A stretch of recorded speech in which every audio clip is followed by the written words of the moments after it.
guys put the headsets on and talk for me. Welcome to Philo High School for high school football with Philo and Morgan All right, I don't know if my level's good. from Duncan Falls. Is my level better now? Yeah, you're good now. Okie dokie. Main feed, Q input, mic 3. I don't know if that's crowd noise or not. I guess we'll find out. How am I coming through? Okay? Just fine, Richard. Okay, Yeah, sounds just good. fine. Yeah. Okay.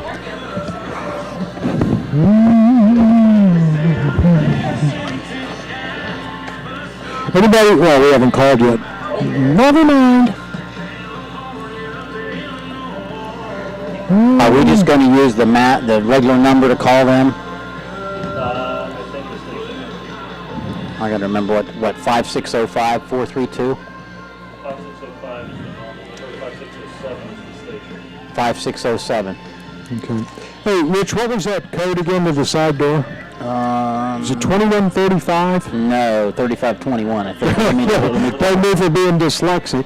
No, you're right. 2135. Oh my gosh. Okay, I can't remember anything. You guys are peaking on my end. Is there any way we can turn you down a little bit? I think we can go me. We can go a little bit. Yeah, I can go down whatever you think.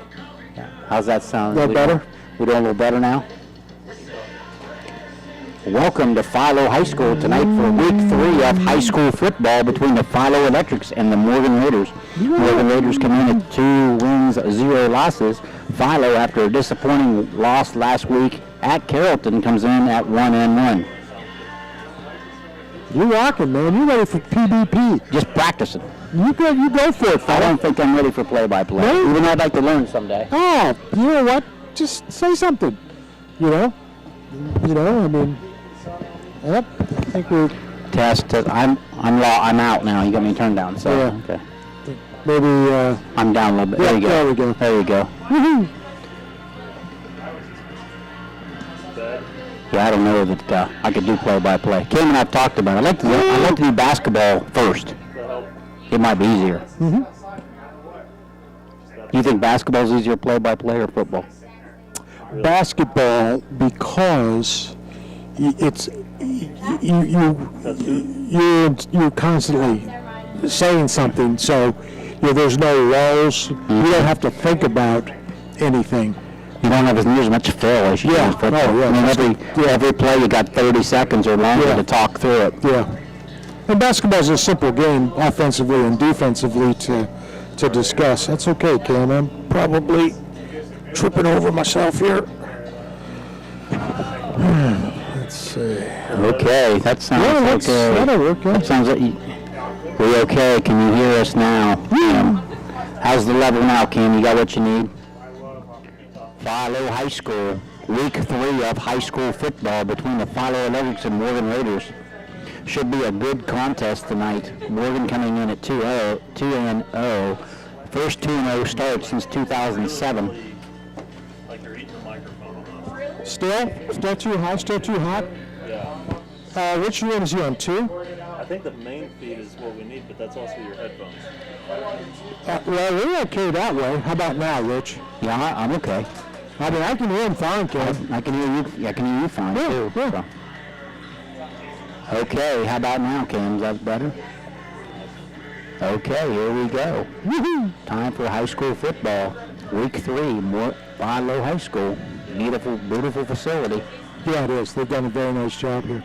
Can you hear me okay? Yeah, I can. Okay, because I can't hear myself, but I mean, I'll live with We that. get crowd noise, we might have to adjust a little. Yeah. I'll have to live with that one, I guess. Yeah, I mean, crowd noise is the only concern, but we can work through that too. All right, there's the starters I got from the coaches.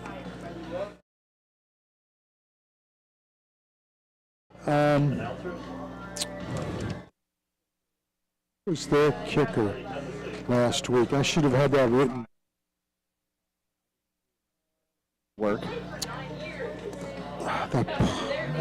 I'll ask one of their stats guys. Danny Hilty does their stats. I don't know. Yeah, he'll know. I heard he's really good. He's a nice kid too. AVC Sports presents high school football. This game was brought to you by Doan Ford, Patrons Buckeye Mutual Insurance, WB Green, West 40 Auto Sales, Southeastern Med, Abel's, Valentine Insurance, Wayne's Garage.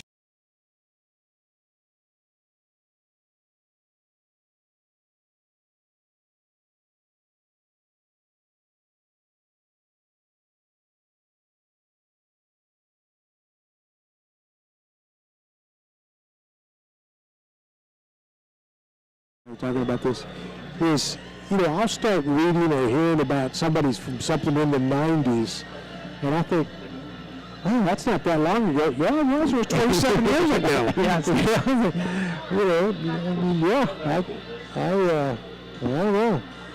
don't know. But when I retired, I haven't looked back. I've never wanted to sub. Never wanted to do anything. I always wanted to do other things. I think my problem was I retired during COVID, and then my wife got sick, and we were kind of homebound for about 8, 9 months, and it was too much too quick. Yeah. And when Dalton asked me to help him, I said, under certain conditions, like I don't want to be a supervisor and a bunch of people, and I said, if I want to take myself off the schedule and go on vacation, if there's pushback, I'm done. I mean, I was just very honest. Yeah. We're good on our side. Okay, good. Thank you, Kim. Yeah, thank you. They get my head all sweaty, so Okay. I know how it is. So that's kind of the agreement we have. Well, that's a good situation. Again, that's like me. When I retired, this is my 7th year out. I worked for Allwell for 7 years, and after 7 years of dealing with other people's mental health, it was time for a break. So my son-in-law actually knows Tim Dunn, the lawn superintendent at the country club. So he hired me, and it's been great. April to November, going at 7, get off about noon, keeps you active. Yeah. And since my wife retired, we can separate for a few hours a day. She retired from Licking Valley. She got her 35 in. She had to. She couldn't, otherwise she was. Well, yeah, because the way they phase in the retirement system, if you didn't. That was me. This happened to me. I called up there. I was going to work another year. Uh-huh. Well, I coached when I was in college, and actually taught some because I'm so old. After my junior year, I could get a subbing certificate for 100 days. Sure. Didn't have class for $2. Yeah. Didn't have class on Friday. Yeah. I was coaching at Quaker City Elementary, and the principal said, how about you just show up every Friday and I'll put you somewhere because everybody takes Friday off. Yeah. So I worked 100 days that year, and God bless the treasurer, she paid retirement on all that. Oh my gosh, good for you. So I call up there, and I said, I want to retire in July or August of 21. She said, Mr. Hall, she said, you're eligible August of 20. Because of 100 days? And she said, and then the supplemental coaching, and I had like 1.8 years extra. Oh. And she said, was it paid into PERS way back when in the 80s? And So they changed that too. And she said, we can convert that over, and she said, you're going to be eligible. So I'm going to tell my wife, I said, we're going to STRS in November. Yep. I went up, and then I came back in December and told the board, I'm done at the end of the year. They said, I thought you were going to retire, Nick. And then she said, Mr. Hall, I recommend it, she said, because this is going to change. And she said, if you're not careful, you'll work 3 more years for the same money. Right, exactly. So I said, okay, I'm done. Yeah, no, good for you. Yeah, that's where Amy ran into too. She had to go. Otherwise, she's 55 or 56. If she went back this year, she'd have to go till she's 60. She'd have to go 4 more years. See, that was me because I was 55. Yep. And I retired I was 50. I had to be 55 and have 33 years. And I thought I needed 1 more year. And I ended up with like 34.4 or something. Close enough, right? And I ran the numbers. I'm like, because I didn't need, it changed. I didn't need 35 years. Right. Now, are they taking it out now? USTRS, are they taking the 14%? They're taking it, but I get the employer share back. Yeah, okay. All right. So that's a good situation then. That's a good situation. I think you get your employer share plus interest, and then they keep the employer share. They keep it. Okay. That's the way I understand it. Right. But I got the agreement. So I only work 120. I work 150 days because I said I don't want to get into the insurance game Right. So I made sure I'm not eligible for insurance or anything like that, because I said that complicates things. Absolutely. Yeah. And it saves them money. You know, I'm on a grant that they wrote, and I said, and I told them, I'm like, look, nobody's going to lose a job over this. When the grant dries up, that's why he wanted me, because he's like, hey, I can't hire somebody for a year or two. You can't ask me to leave a job for a grant. And I said, yeah, but you know what runs out on me? Send me home. Yeah, good for you. Well, here's the thing too, with your skills and background and connections, if something goes bad with the grant, whatever, and you wanted to do something else, you could. But I think this is my last stop. I mean, I have noted, I'm helping a friend. Because he knew there, he came in and he had 2 administrators leave right before he came, and he's like, I just need somebody he said, not that I don't trust him, he's like, I don't know him to trust him. Right. He said, I just need somebody a couple years to have my back. Yeah, And I to said, okay. bridge the gap, yeah. Yeah. He said, somebody that talked me off the ledge, somebody that's been in it, that has a little bit of experience, and I said, okay, under these conditions, I'll do that. Okay. And I drive, it's 16 minutes from home. Good deal. And if the weather is really bad one day, you're just not going in, right? I said, because I was supposed to work 120 last year. I worked like a 160, and he said, I'd really like to have you 150. And I said, tell you what I'll do. How about I give you 40, 140. I'll give you 150, but I can work 10 or 15 of those days from home. Sure, if I want. Yeah, He's like, log it. I said, I'll do whatever you want. He said, just get the job done. He's funny. He said, just get it done. I said, okay, good for you. Well, that's a good situation. It's kind of like you. We can do things on our terms now. We've got to this point where, you come to me and say, it's going to be a full-time job. I'm going to hand you a letter and say, sorry, did my time. That's what I told him. I said, it's like this. And the day you get tired of me or I get tired of you or whatever, I said, we don't need to go to the board and do a termination. And he said, I'll pack my office and go home. I said, I'm good. And not difficult to get along with, despite the track record of all the other people who want this, and this, and won't do that and the other. I will not be a problem. And that's what I said. And I said, that's our agreement. I said, you get tired of me? I said, it don't even hurt my feelings. just tell me. Yeah, I know. That's funny. Yeah, that's really where I'm at. You can say and I have fun every day, and you start getting a little bit stressed, and you think, now wait a minute. I don't need to be stressed anymore. This is what I used to do. Huh? Oh yeah. Well. Yeah, I know that. And I had fun. I had fun in education. It's changed to the young ones coming in, but it was a good career choice. But we saw so much change in our time, and a lot of it's not for the better either. No, I'll tell you and I still talk to plenty of people in the business. One of the great changes with young people is they will not do supplementals. They're almost like factory workers. They're going to clock in and they're going to clock out. It used to be, you want a job, you're going to do student council, you're going to do National Honor Society, you're going to do junior prom. Young people, they're clocking in and clocking out. I used to tell administrators, I said, now I don't expect you to hire a lesser quality teacher that'll do a supplemental. But I said, however, if they're even, and you don't hire the supplemental guy, I'm firing you for being stupid, because we got to have these people. Otherwise, you're going to direct the National Honor Society. No. I said, well, I don't expect you to totally compromise, but I said, if they're close, you hire the supplemental every time. Yeah, but it's young people don't want to do that. They're all about clocking in and clocking out. It's a great change. It really is. So, I mean, there's so many other things. I'll give you an example. Buckeye Trails basketball program right now, down a lot, but their only coach in the district is their head coach. Well, there's another occurrence. JV coaches from out of the district, all junior high, and you can't manage those people the same way, and they're the ones that cause you trouble.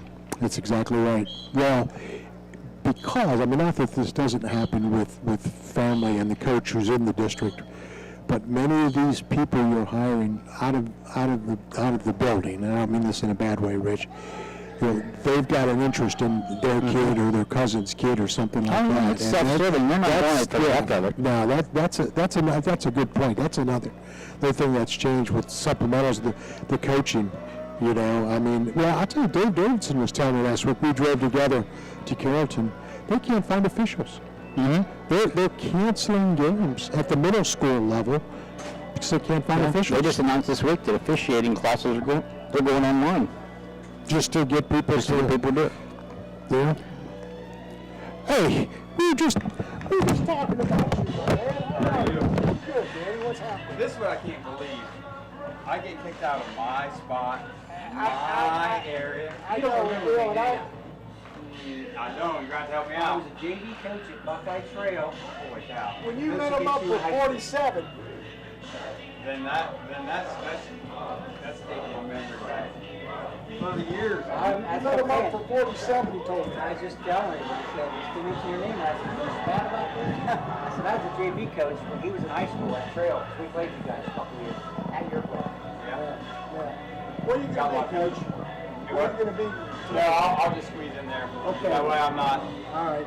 I've got this thing where they want me to do the power alignment of the game. Okay. Give it's a t-shirt. Power alignment of the game.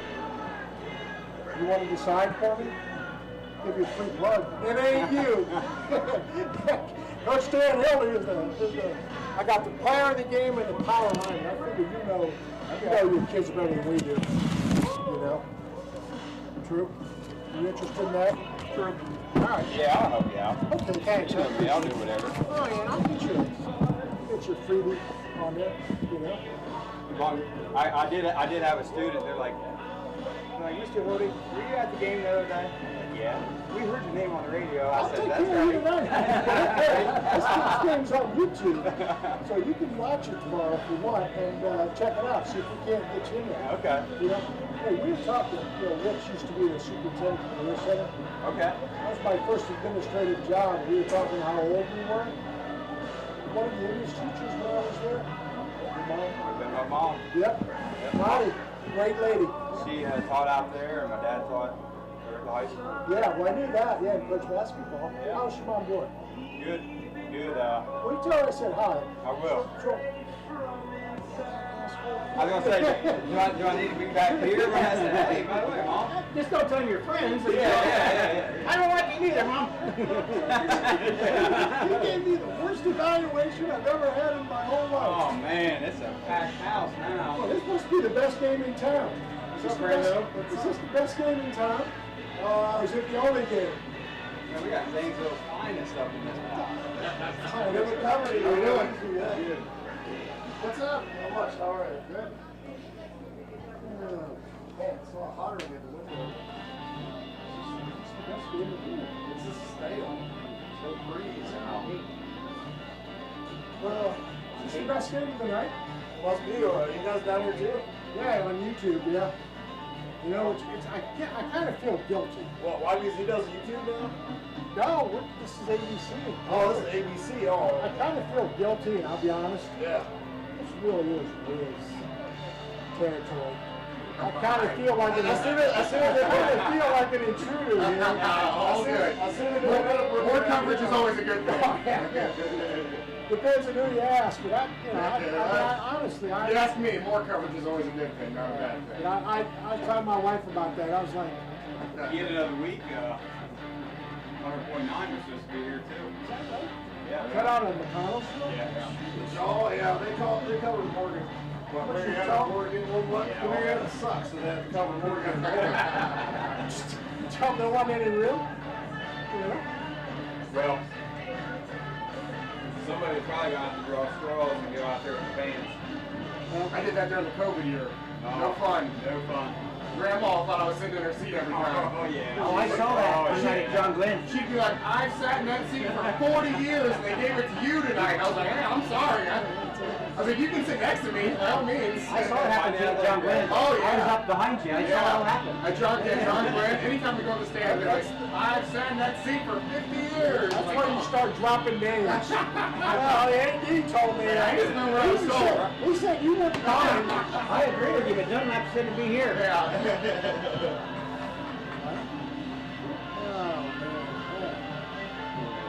So good off on pregame? Yep. Hey, Coach, who's doing your scouting? For girls basketball, that game has changed so much You don't scout? since Huddle. Yep. Huddle, the free app, or the app, that's not free. With Huddle, and having a good rapport in the coaching community, you can get any film on anybody. Good. So you don't You don't send them out live anymore? Now I go because I enjoy basketball. I just enjoy going and watching. I think you can get a better feel for the other teams just watching. Right. You know what I mean? But and it's so hard to get junior high coaches anymore. Instead of telling them, oh yeah, by the way, on a Wednesday night you need to go and pick the shot. Yeah. The weather forecast has like chance of snow 3 feet to shot. It doesn't even matter. It's like, hey, I need you in practice or ready to jump in the car, and they're like, what? And a lot, like as soon as spring gets start rolling around, my inbox will start filling up. Even for games 2-3 weeks out. Hey, I know you're not gonna play them until this time, but Oh, that's a big change. oh, That's amazing. I didn't know that. yeah. Wow. Okay. And there's no honor amongst these. But there's two ways. You can get mad about it, or you can just be like, oh, that's the game, so it's what it is. Well, That's you what know I feel. yourself. You prepare your kids. You're going to do what you do best anyway. Yeah. You know, I mean, that's just how it is. You know? Unless you got thoroughbreds that can pick up stuff in 2 days of practice, you're running your stuff. Yeah. So you better know what your stuff's going to be Yeah. before the season starts. Yeah. So I mean, I agree on that one. Like I said, so I was going to say, if you ever need a scout, let me know. I'll get you my number. Okay. You know, I did some scouting for more. You know, and because he's like you, it's just there's nobody to do it. You know, so yeah, I'll be glad to do it sometime. It's like newspaper report. By the way, in case anybody asks, we're going full court man, running jump. Yeah. And you're going to play 10 kids, right? You get some transfers in? Like up to Virginia or something? Yeah, you better play 10 kids, eh? You know? It's still shared and tried out everywhere else. Relax. Well, going from big school to small school divisions. If you guys were in small school, where you could probably Listen, we missed D3 by 2 kids. Like I'm always right there on the line. That's not like D3 games are going 3 trips to regions. you know, because usually either Highland or Fort Pride cars go way in there. So I get what you're saying. But It's less a competition that gets to that point where, you know, it might just be a one game district to get out. But so I train Okay. Yep, coach. Is it by the coach, like concession? Downstairs and all the way down to the end. But big division, Sheridan, Tri-Valley. John Glenn's going to be a question mark. Like, what can they do without Creamwood? It's 6'3". Ain't on the point. They have all of the girls. They have, I can't remember her name, but the big coach. Like one of the better coach players I've seen. Sit down and just. But they had like what, 2 other girls over injured last year, so you don't really know through that. And what Sigmund said was one of those freshmen that were injured, he thinks that she's better than Maya Oliver. Maya Oliver is really good. Yeah. Really good. So you have them, and then on the other side of the ball, New Lex is going to be, I look for New Lex to do some big things in the tournament. Unless they get run into a buzzsaw. Well, they'll have to get by Sheridan. Bobby Sexual, yeah. Well, I can't remember. There's still 3 in it. Oh, there's still 3? Okay. Let's cruise them in 3 and then we'll get any respect down there because they haven't done anything yet. So they'll still be a 5 or 6 seed. They'll have to beat like 3 or 4 teams just to get to the district. And then they'll have to play like Wheelersburg or something like that. Yep, and that's what happened to them last year. But It's boom or bust for them this year though. For sure. well, yeah. That's it. I mean, everyone's seniors now. They're not any good at it. You want to hear my schedule to start the year? Alright. Willingly, I picked up Rockets and Ward. Alright. They were really good last year. They graduated. Yeah. Then I have Sheridan. They have college players. Tri-Valley, college player. Ulex, college player. John Glenn, college player. Should have just picked up Reynoldsburg while you were at it. Yeah, why not? You know, I mean, they're playing well. You might as well be one class.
Okay. Yep. But he'll do it on the phone, right? I won't hear him through my headset.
AVC presents high school football. This game is brought to you by Doan Ford, Patrons Buckeye Mutual Insurance, WB Green, West 40 Auto Sales, Southeastern Med, Abels, Valentine Insurance, Greg's Motor Sales, TK Auto, and White Pillars Christmas House.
Ladies and gentlemen, welcome to Sam Hatfield Stadium. Howard Twiggs and our old friend Richard Hall here to broadcast the Morgan Raiders against their backyard rivals, the Philo Electrics.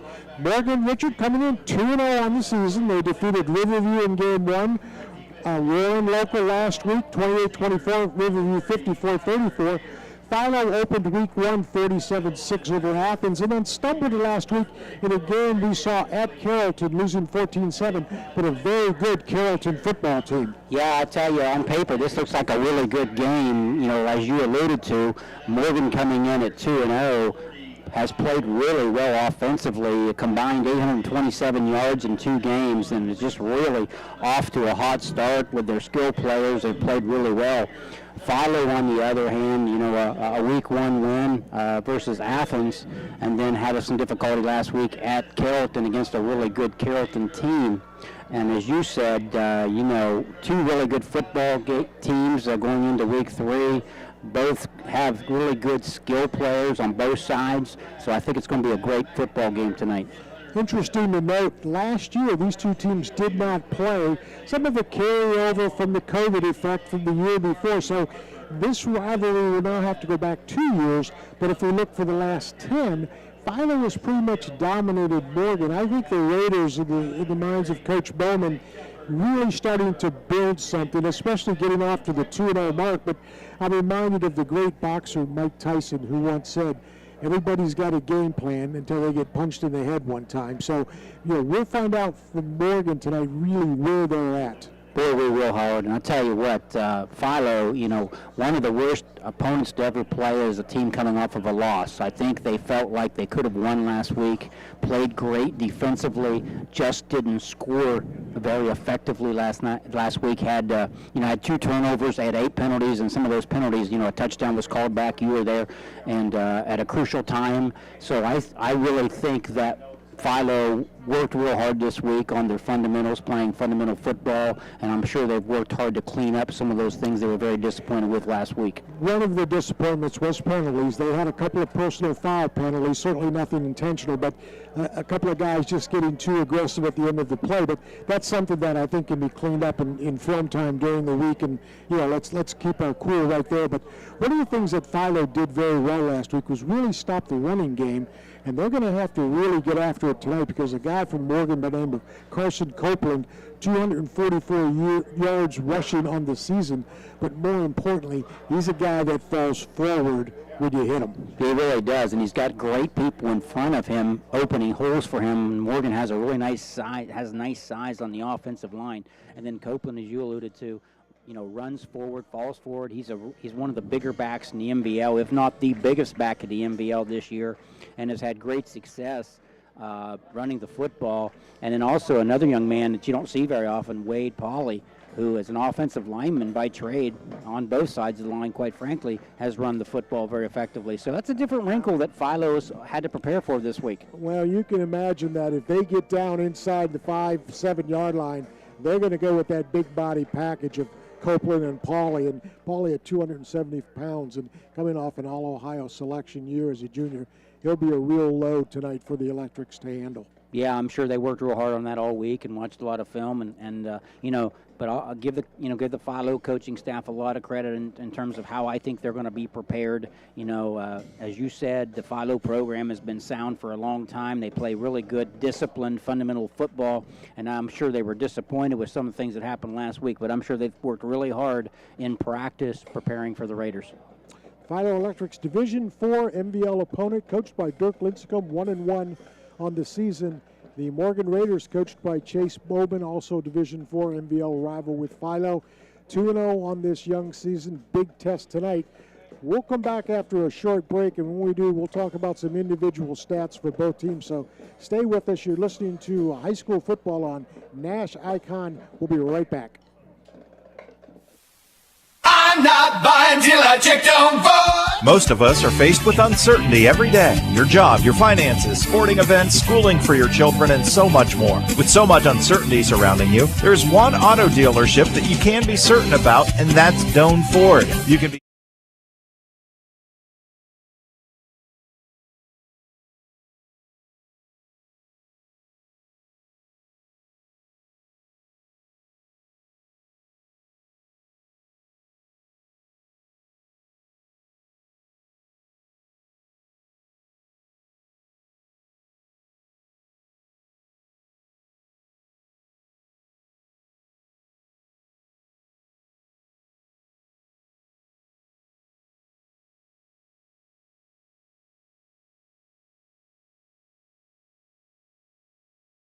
reasonable price. That's the cooperative difference. Guernsey Muskingum Electric, your Touchstone Energy cooperative. I was sitting in my car and it wouldn't start. I lifted the hood and the engine was falling apart. What would I do? My eyes filled with tears. Then on the radio I heard of West 40 by Pay here, where for a little money down and a little each week, I could have a car, nice, shiny, and sleek. So I walked in the door and I put the money down. Now I got a nice car that I can drive around. West 40 by Pay here will help rebuild your credit. The corner of Dewey and Route 40 in Cambridge, don't you forget it. West 40 Auto Sales, corner of Route 40 and Dewey Avenue in Cambridge, is home of a guaranteed credit approval, with most loans approved while you wait. Go to their website to fill out an online loan application, west40autosales.com. You'll also find their weekly special listed there. In today's marketplace, you have many choices for insurance. WB Green Insurance, a representative of Westfield Insurance, is committed to providing you with excellent coverage for your home and auto at a fair and competitive price. Westfield has been in the neighborhood for over 150 years, providing peace of mind and quality insurance products through independent insurance professionals. Sharing knowledge, building trust is Westfield's pledge to their customers. Call WB Green Insurance today. What's better than the long weekend? Kohl's budget boosting deals on denim. I got myself jeans for $19.99, 40% off Levi's for my son. Even my husband found a pair for 30% off. Plus, because I spent over $25, I got $10 off. And earned Kohl's cash. More style, more savings. Kohl's. Select styles. Offers end September 5th. Levi's coupons do not apply. Some exclusions apply. See store or Kohls.com for details. The 10, let me know, and we'll count it. Can you get it to me at 10's fine, and I'll... No, you hit the longest red light in town. What's this? You're smiling because your car smells amazing. You just installed a Febreze car vent clip. Ha ha! 5 weeks ago, with up to 40 days of consistent Febreze scent, those lights can stay red for as long as they'd like. Be happy, Febreze, la la la la la. Welcome back, everyone, to the TK Auto Services pregame, where tonight it's Morgan at Philo and Richard Hall joined by Howard Twiggs. And let's take a look at some individuals first for Philo. And really, Richard, when you look at these guys, 5 guys have extensive carries on the season, led by Demetrius Strickland, who also alternates at quarterback, some for these Electrics, but 99 yards rushing. Drew Lincecum, 95 yards rushing. Blake Linkus, 86 yards rushing. Case Fink, who also plays quarterback, 66 yards rushing. And the fullback, Max Zimmerman, checks in at 57. So this is a team that's going to come at Morgan with an entirely different look on several different series. They really are. You know, in week 1, 5 guys crossed the end zone, into the end zone on week 1 for Philo. So they have a lot of options offensively, which will give them good balance. They also, you know, are pretty good at wide receivers with Cade Searles. You know, week 1, 3 catches, 51 yards. So they're not going to just run it down your throat, even though I think they can do that. I think they're going to be very balanced tonight with the run and the pass. But you're right, there's an awful lot of options in the backfield for the Electrics. Searles, as you mentioned, Richard, their leading receiver, 9 receptions for 82 yards and the 3 scores. Drew Wright, the tight end, also checked in with a couple of receptions for 16 yards. And then the backs, Strickland has a 1 or 2, Lincecum a couple of receptions. So they pass it around a little bit, but mostly to their guy Searles. And then the quarterbacking, again, as they split time, Case Fink, 6 of 11 passing for 44 yards. Demetrius Strickland, 10 of 19 on the season for 98 yards. Not a lot going on through the air for the Electrics. No, but they'll do just enough to keep you honest. So they'll throw it just enough so you can't fill the box and just stuff the run. So they will throw it enough to make you defend them. But you're right, the strength is their running game, and it should be interesting how Morgan, who has good size on the defensive line, tries to cope with that tonight. Offensively for the Electrics, they have 485 yards on the ground in the 2 games, an average of 242 per contest. Passing, as we said, not a lot to write home about, 132 yards, 66 per game. So defensively is where these guys make their mark. They're giving up just 127 yards on the ground defensively and just 38 yards through the air. So you can bet Morgan's probably going to have to game plan that. We may have to air it out a little bit. And we'll get to them in a second because they've got an excellent quarterback in Logan Swanger. But the Electrics certainly a good defensive team. Yeah, they really are, and you're right. I think that Morgan will have to do some things that might be uncharacteristic of them just a little bit in preparation of Philo tonight. But with that being said, Morgan has had great success both with their running back and through the air. As a matter of fact, in week 2, the Ohio Prep Sports Writers Association recognized Morgan's quarterback being 18 of 24 for 299 and a TD in week 2. Cole Searle had 7 catches, 142 yards. So they were, and Carson Copeland, 129 yards and a game-winning TD at Warren Local. So, across the state, they've gathered some recognition, so I'm sure they're feeling real good about it. So I think, Howard, we're in for a treat tonight. It should be a great game on paper. Very, very big game for Morgan, trying to go to 3-0. Philo trying to get back on the winning side after the difficult loss at Carrollton. You're listening to the pregame show tonight, brought to you by TK Auto Services. Let's take a look at some numbers, if we could, for the Morgan Raiders. As we mentioned earlier, Carson Copeland, the big guy, 244 yards on the ground on the season.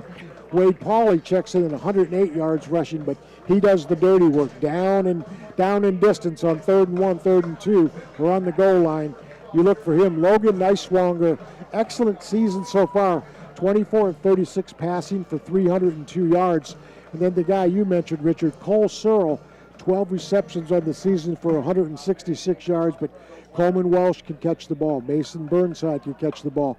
Copeland can catch the ball coming out of the backfield. So this is a balanced offense, and I think the early going will tell a lot. And by the way, Philo did win the coin toss, and they deferred to the second half, so the logic might be what? Sure, well, they want to defend their home turf right away. Of course, in any athletic contest, sometimes the most important part of any game is the first 3 minutes of the second half, and that's probably what Philo's thinking, and the fact that, and get their defense out there, because we know that that's one of their strengths, is their defensive line and the entire defensive squad. So, and I think they want to show Morgan we can stop you right away. Let's take a look at the Morgan starting lineup along the interior. Wade Pauley and Devin Woods are the tackles. Owen McCoy, Matt McLean are the guards, and Seth Miller is at center. The tight end is Aiden Weaver. Receivers are Cole Searle, Mason Burnside, and Coleman Welsh. Single running back is Carson Copeland, and Logan Niswanger is the quarterback. Philo defensively tonight will go with Ashton Schultz, Mason Thomas, Kyle Nader, Braden Bernard along the defensive line. And then the linebackers, and it's a good group, Drew Lincecum, Zach Savage, Blake Linkus, and Ty Moorhead. And in the secondary, Demetrius Strickland, Cade Searles, and Talon Preston. So, with all that being said, Richard, we are about a minute or so away from the start of this football game. And you've talked about here in the pregame, brought to you by TK Auto Services. Momentum has to be early on the side of Morgan if they hope to get the early lead. Sure does. And, if you're Morgan, you want to come out and establish yourself right away and make Philo stop what you do and what you've done the first 2 weeks very effectively. And it'll be interesting to see what Philo does to attack that Morgan offense that's been very, very good thus far in the season. Kicking off for the Electrics, they will be going left to right, will the Morgan Raiders. And back deep for the Raiders will be Mason Burnside, and he will be joined by Trey Mendenhall. Make that Kyle Campbell. So we are set for football here in week number 3. Glad you're aboard. Hope we've got a good one coming your way. Philo in the blue uniforms with the gold trim, white helmets, and the gold Charger bolt. Morgan in the gray pants with red stripes, white jerseys, black numerals, gray helmets, and we are set. It's a squib kick, and it's going to fall at the 32-yard line. Scramble on the play, and that may be Philo ball, and yes, in fact, it is. So the Electrics come out with a little bit of a surprise and able to come up with the fumble recovery for the Electrics. And Johnny on the spot is Talon Preston. So Philo will be getting great shape. 1st and 10 at the Morgan 32-yard line. It took a nice hop over that first line, and then one of the linemen from Morgan, as you can well expect, which he didn't know what to do, and he let it go, and then boom, Talon Preston's right there. Yeah, great play, great call by the Philo coaching staff to get possession right away. Demetrius Strickland will open up the quarterback spot for the Electrics, and they will go right away to Linkus, and Linkus has excellent running room down to the 21-yard line. And in fact, it may be good enough for the first down. Yes, in fact, it is. So 10-yard run right off the bat for the Electrics and Linkus. So great start for Philo. And they'll alternate quarterbacks, as we mentioned. It will be Strickland, and they will also use Case Fink. So Demetrius Strickland, the senior, stays in at the QB spot. Linkus as the second back. Demetrius Strickland back to throw and in and out of the hands of Searles. He had a step on the outside, but just tried to run just about a half second before he had the football. Yeah, and the sunshine over there, Howard, too, so we don't know what he saw when that football came at him. But, I'm sure the Philo offensive line has been challenged all week about blocking up front because Morgan has great size on the defensive line. So I'm sure that the coaching staff at Philo has challenged their kids to block and create holes. Zach Savage in the backfield, and he will get the carry. And Savage gets down inside the 22, the 17-yard line. So make it third down, and let's go with probably 5 for the Electrics. And they snap right to it. They're going without a huddle. So the Electrics right back to the line of scrimmage, and they will go again with Savage. He breaks a tackle, breaks another one, but I think he's going to fall about 2 yards too short. Now decision time now for Philo. You've got the turnover, Rich, and you have to go 4th and 4. What are they going to do? They're going to go for it. When you look at where it's at on, at about the about 15-yard line, and they've got some momentum with the with the squib kick and the fumble recovery. So Philo's going to go for it. It's going to be 4th down and officially 4. They will stay with Demetrius Strickland in the backfield. It will be Blake Linkus next to him on his left. 2 receivers, 1 in motion is Searles, and they will go with Strickland on the keeper. He tries to turn the corner. Does he have it? He's forced out of bounds, and I think he's probably within maybe a yard, but I think it's going to come up short. It's going to be close, but I don't think he got it. Nope, they are going to mark it Morgan football, so a gift, so to speak, for the Electrics by way of the turnover, which, by the way, that kickoff, that squib kick was brought to you by Greg's Motor Sales. So anytime you need a vehicle, look them up. So Morgan now gets the football on down, so they will have it 1st and 10 at their own 15. No score, 10:23 to go here in quarter number 1. You're listening to high school football on Nash Icon. It's Niswanger in the backfield with Carson Copeland. And he will look it over and change a couple of things at the line of scrimmage. And I think he's going to go deep. He's got a man wide open up to the 25-yard line. Good enough for the 1st down are the Raiders, and that pass goes to the man, Cole Searle. Comes into the game with 12 receptions, make it 13 right now. That 1st down is brought to you by the Great Insurance Company. And it will be now 1st and 10 for the Raiders. The W Green Insurance, by the way, 1st down. And it's going to be 1st and 10. It's Copeland with the fake. Ogenswager throws it. He's got a man. He's got a reception. Got a 1st down. Forced out of bounds. It's completed to Mason Burnside. So the Electrics all of a sudden on their heels a little bit. I think maybe they were thinking coming in, these guys are going to run the football, but Morgan comes in and says, not so fast, my friends. And it's going to be another 1st down brought to you by W Green Insurance. And nearing midfield are the Morgan Raiders. No score here, quarter number 1. It's going to be 1st and 10 at the 44-yard line. Now, no backs. It's going to be Copeland out in the slot for the Raiders. So they are showing pass. 5 wide receiver set. Oh, they've got a miscommunication as they were looking for Cole Searle.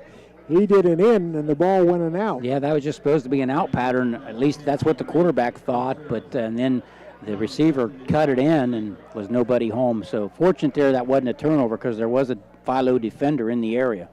Yeah. So that will bring up a 2nd down for the Raiders. Clock will stop at 9:48 here in a scoreless 1st quarter.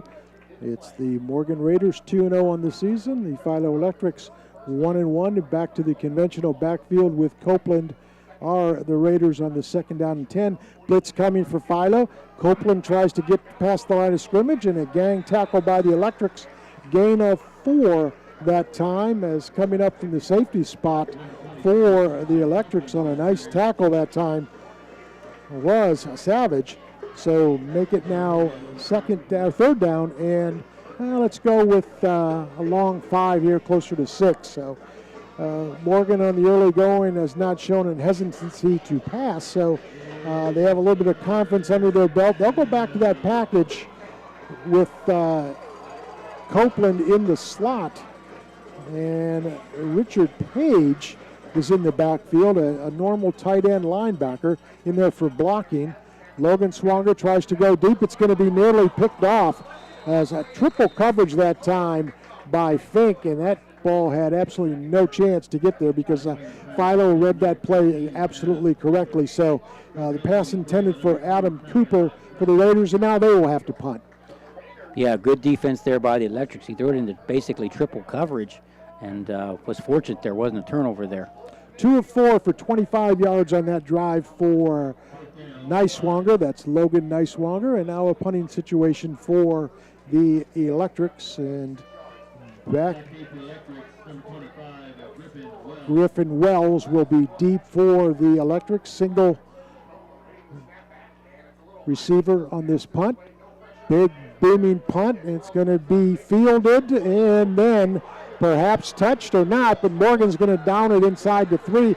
So a little bit of indecision on Wells' part. I think you mentioned earlier too, Richard, that the sun on that part of the field is playing a little bit of tricks, and I think Wells had some indecision whether I should fair catch it or let it go. It almost looked like he touched it for a moment, but then the ball keeps going, and boom, they're down inside their own 5-yard line. Yeah, they were. The indecision there really cost them. So. Not very good field position for the Electrics there, but did get a nice stop against the Raiders, so Philo will take possession. 43-yard punt that time by Copeland, and the Electrics will come back to the first quarter drive inside of their own 5, and now I think they're going to go back with Fink as the quarterback. Remember, we mentioned early on that they will alternate Strickland and Fink. And Fink will hand to a big fullback up the right side, and not much running room that time for Zimmerman for the Electrics, and or make that Zach Savage, pardon me. So gain of a couple that time. It'll be 2nd down and 8. So we haven't seen Savage a lot this year. We've seen a lot of Lincecum, and we've seen a lot of Linkus and Strickland and Fink, but tonight Zach Savage seems to be one of the guys. Yeah, we just never know what someone's health is, but Savage, it's good to see him carry the football. Yep, 2nd down carry, and up to the 5-yard line will go the Electrics. It's going to be 3rd down and probably 5 on the play. And Zimmerman on the carry that time, the fullback. So make it 3rd down and officially 4 on the 13-yard line. Clock moving, 7:50 to go here, scoreless first quarter from Sam Hatfield Stadium in Duncan Falls, home of the Philo Electrics. And 3rd down for Philo. Fink passes, looks, flushed out of the pocket, tries to turn it up, grabbed by a knee, and then down he goes at the 10-yard line. So if you want to talk about Morgan answering the bell with some confidence and maybe playing some inspired football coming in 2-0, this might be it. Yeah, did a good job there. Fink tried to roll out to his left a little bit, but Morgan did a great job with containment, forced him back inside, which allowed the Morgan defense to make a tackle there and pin him back. Back deep for Morgan will be Cole Searle, and he's going to call for a fair catch at the 39-yard line. So Morgan will have great field position, and they will start at the Philo 38-yard line. So everything you could ask for on just a 28-yard punt for the Electrics. Yeah, they're going to have a short field in front of them. But, Morgan, it's going to be interesting. It's been a great defensive battle thus far, which we kind of expected, knowing that, Morgan's been on fire offensively. But we also know the quality of the Philo Electric's defense, which is their strength this year thus far. So we'll see how this plays out, just 39 yards away. There's an official timeout. Normally these early games, the first 2 or 3, even into the 4th game, since football seems to start earlier and earlier every year, the heat and humidity, it's now September, but this is 2 games already in August, so the official timeouts are taking place more often, and I applaud that. That's a good decision. It doesn't cost more than a minute of the football game, and let the kids and the officials get a breather, get some water, especially with the temperatures hovering around 75, 80 degrees, even as we move into the 8 o'clock hour. Sure, it's a great decision by the officials. It doesn't hurt anything. It just keeps kids safer, making sure they're hydrated. And football is one of the only sport or one of the few that it's 90 when you start and it could be snowing by the time you finish. So only in Ohio. Correct. It'll be Niswanger under center. Actually, he'll be in the shotgun, and he will have Copeland flanked to his left. And Philo in the 5-man front, and the official signal, let's get back to play. So it's going to be 1st and 10 for the Raiders going left to right along your radio dial. And it's going to be a jet sweep that time, and great running room for the Raiders. That is Kyle Campbell. And Campbell on the jet sweep gets 11 and a first down. That first down brought to you by W. Green Insurance. So Morgan knocking on the door, 1st down and 10 from the Philo 29-yard line. Yeah, great block on the left side of the Morgan offensive line. I didn't see who did it, but did a great job creating an angle for Campbell to get to the outside. Yeah, that would be the left tackle. I think that time was Pauly maybe leading that way, and what a surprise there. Yeah, that would make sense. So 1st and 10 for the Raiders, 6:15 moving clock, first quarter. Niswanger will keep the football. Now he'll throw. He's got a man, got a reception inside the 20, and then knocked out of bounds at the 17-yard line. That's Mason Burnside. And a nice job by Niswanger. It was a design quarterback play, and I think he saw the corner giving some room and decided to make the good throw. And that's a good senior move right there. Yeah, it is. He knew exactly what he wanted to do as he rode out there and made a nice throw for the completion. And what I like about Morgan is they're a little bit unpredictable from what we'd seen the first 2 weeks. Absolutely. Another WB Green first down, and that was Burnside's second catch for 26 yards in the contest. And Niswanger looks to the end zone. Nothing there. He's going to try. He's going to be nearly picked off. Boy, again, throwing into coverage that time was Niswanger looking for Copeland, and Copeland had plenty of company down inside the end zone. Boy, he sure did. And then on the other side, he had Cole Searle one-on-one with maybe a better opportunity and threw it into double, triple coverage right there. Yeah, a little bit of tunnel vision by Niswanger, but he's an excellent quarterback, and I think he'll learn from that one. So make it 2nd down and 10 on the 17-yard line. Copeland will be the lone back to his right. And Copeland will get the carry, tries to cut outside, back to the inside. Another job defensively by the Electrics, and he will be stopped after a 3-yard gain. So, interesting decision now for Morgan on a 3rd down and 7. Passing situation perhaps, or 2 downs, Rich, run it again on 4th down. Yeah, I think they're in 2-down territory, so, they've probably got both 2 plays in the back of their mind, what they're going to run if they don't get the first down here. Wouldn't surprise me if they run something and throw the football here. Yeah, they're still looking to the sideline for the play, so unless they've got something in their pocket, this might be a play that they've worked on in practice. So here we go with Copeland now on the left side, and we're going to run out of time. Nope, they're going to take a timeout. I thought that was kind of interesting that several of the players for Morgan went over to the sideline. And I think, when you see the body language of a player like, Coach, we're not really sure what's going on here. And you could kind of tell that they hadn't either practiced this very much or they weren't really sure. So wisely, I think formation-wise, the Raider coaching staff says, hey, we're out of sorts here. Let's get a timeout. And why not? Because this is a crucial down. Sure, your 3rd down, this close to the goal line, you want to make sure you get everything right. And so this timeout basically gives them the opportunity to discuss their 2 next plays if they need them. So, yeah, they want to get everybody on the same page because you're right. There was confusion there. The play clock got down to 2. Coach calls timeout. Probably a really good move. Absolutely, and that's one of those things that you may look back and as simple as it sounds, that may be a very key element to the outcome of this football game. So Morgan maybe will go back and review that play that they've put in for this week, or go back to what they know to do on 3rd and 8 inside the 15-yard line. Yeah, I mean, it may be the same play they had called. They may not change anything other than to make sure everyone's on the same page. Except just a friendly reminder by the coaches that now, I want to be gentle about this, but let's get this right, fellas. All right, Copeland to the left of Logan Niswanger. And he will go with the long signal count. He will go with, he fumbles the football, I was going to say.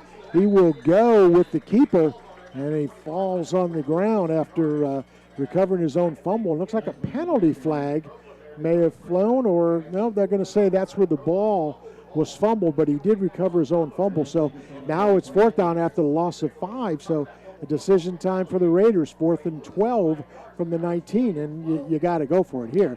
It would do you absolutely no good to punt. Absolutely, yeah. They'll throw something toward the first down marker or in the end zone, I would think. All right, here we go. One of the slots is Aiden Weaver, and he will be in the formation. Niswanger looks to the corner of the end zone, got a man, got a first down. Excellent throw and catch to the corner is Cole Searle. Who else? And I'll tell you what, he just ran a great little out and curl route, came back to the football. Excellent timing play that way by Niswanger. Yeah, and Searle has nice size, being 6'2", 180, so he's not small by any means, and he threw it up high where he was the only one who could get it, and Searle made a nice catch. WB Green Insurance first down, and now it's 1st and goal from the 5-yard line. 4 minutes and a little bit of seconds remaining on the first quarter clock, and full house backfield go. The Raiders, it's going to be Copeland, and he will get close to the end zone and in. 5-yard touchdown run for Carson Copeland, and that time it was just man-on-man brute strength, Rich. Yes, it was, and again, Copeland, is hard to take to the ground, but Morgan offensive line did a good job of giving him an angle to get to the end zone. So the Raiders jump on the board first at the 3:58 mark of quarter number 1. They score on the Copeland touchdown run, and now they will attempt the extra point. It'll be Carson Copeland. 12 yards and a TD on the evening for Copeland on 3 carries, so he will now try to do a little bit more damage. And the kick is on the way. It looks good, and it is. So we stand at 3:58 of quarter number 1. It's Morgan 7, Philo 0. We'll be right back. You're listening to High School Football on Nash Icon.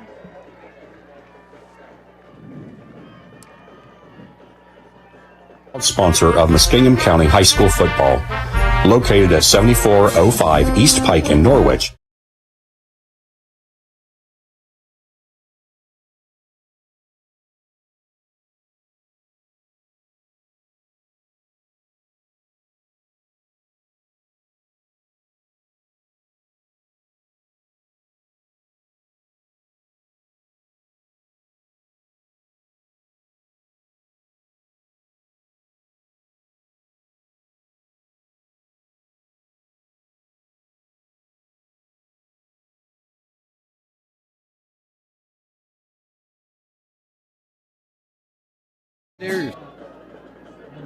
Mobile Home. They partner with Grinnell Mutual Insurance Company to offer liability coverage to package with their patrons' Buckeye Mutual policy. Call today at 638-3604 and follow them on Facebook at Patrons Buckeye. Klain will kick off for the Raiders. This kickoff is brought to you by Greg's Motor Sales. It will be Brady Fox and Talon Preston back deep for the Electrics. And Richard, we talked in the pregame about that Mike Tyson analogy of getting punched in the head. Well, guess what? They answered the bell, and they're on their feet. Yeah, they sure did. And, that 12-yard pass to Searle to get that first down may be a key play in this game. It will be Fox at the 13-yard line, gets up to the 25, to the 30, and he will be stopped right there.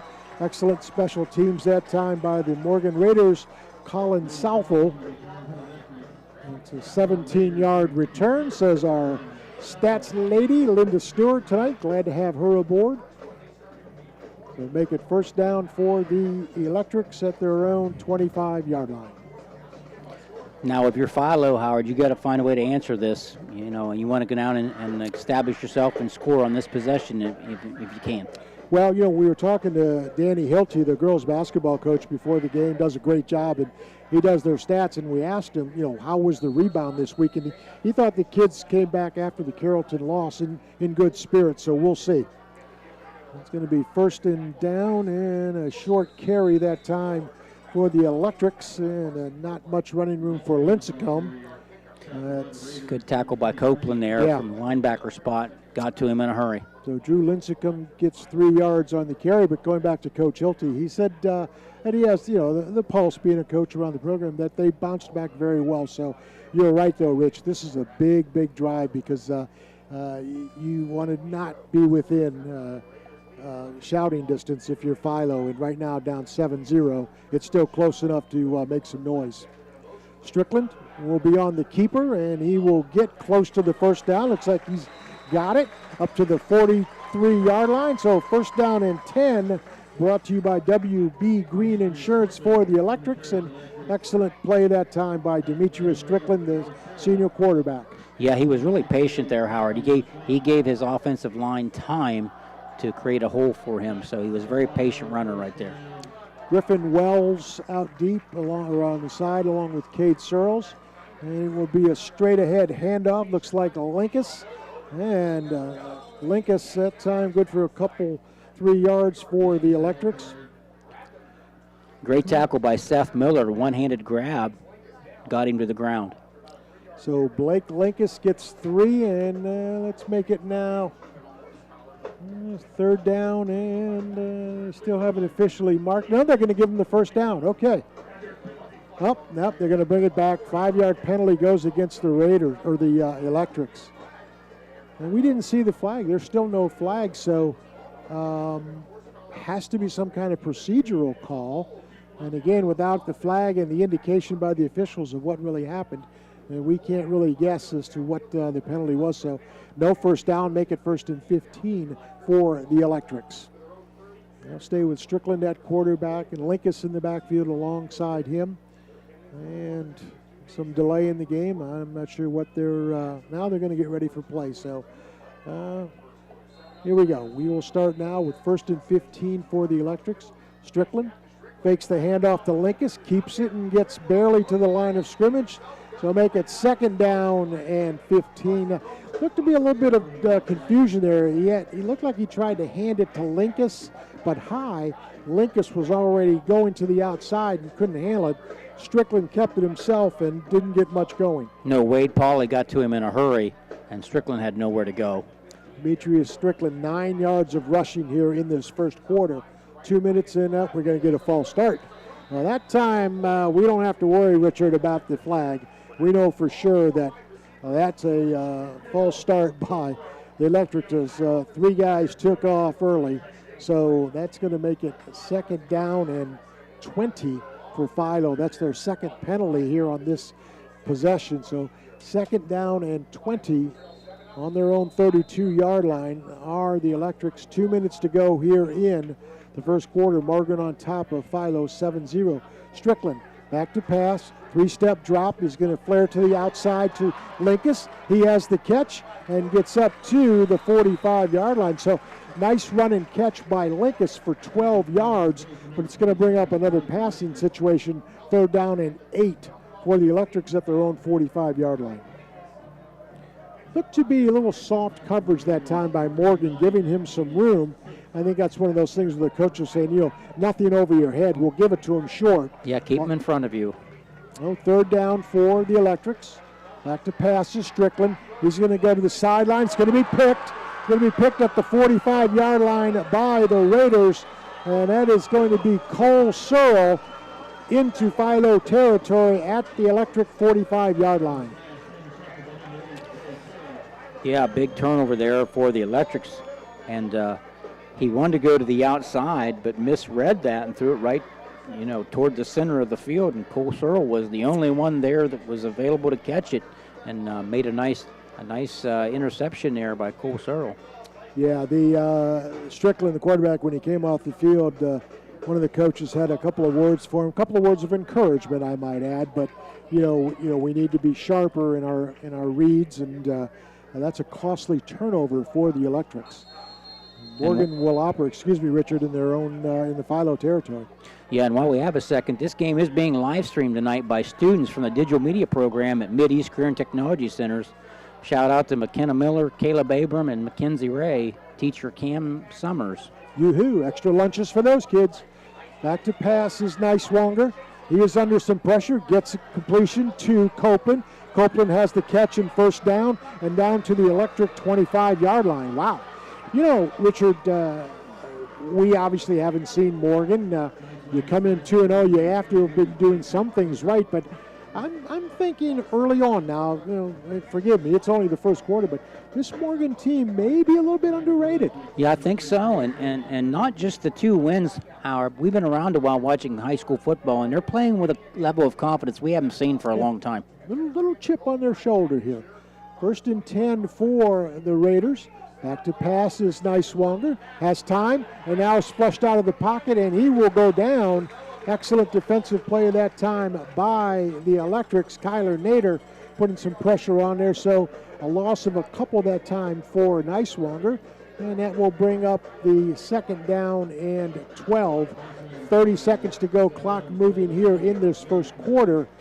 And let's see if the Raiders decide to run the clock down or try to run a play. Looks like they're going to try and squeeze one more play here in this first quarter where they lead 7-0. And Niswonger under center.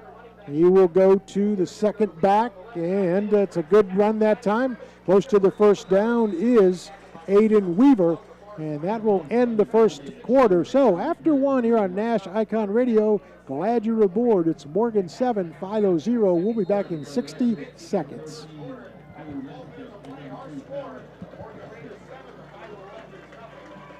Okay, you give us a minute.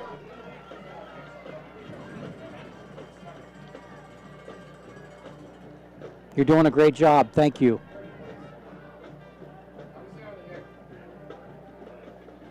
Right now, first quarter, 14-0. Waterford beating Shenandoah, 7-0. New Lex beating John Glenn, 13-0. Fort Fry over Zanesville, right now, 14-0. Sheridan beating Logan, right now, 7-0. Caldwell over Strasburg Franklin, 14-zip.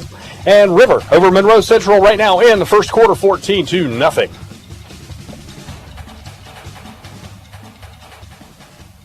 Welcome back, everyone, to quarter number 2. Scoreboard updates brought to you by Doan Ford, and it's also the White Pillars Christmas scoreboard update. So here's the situation for the Raiders. It's 3rd down and 7.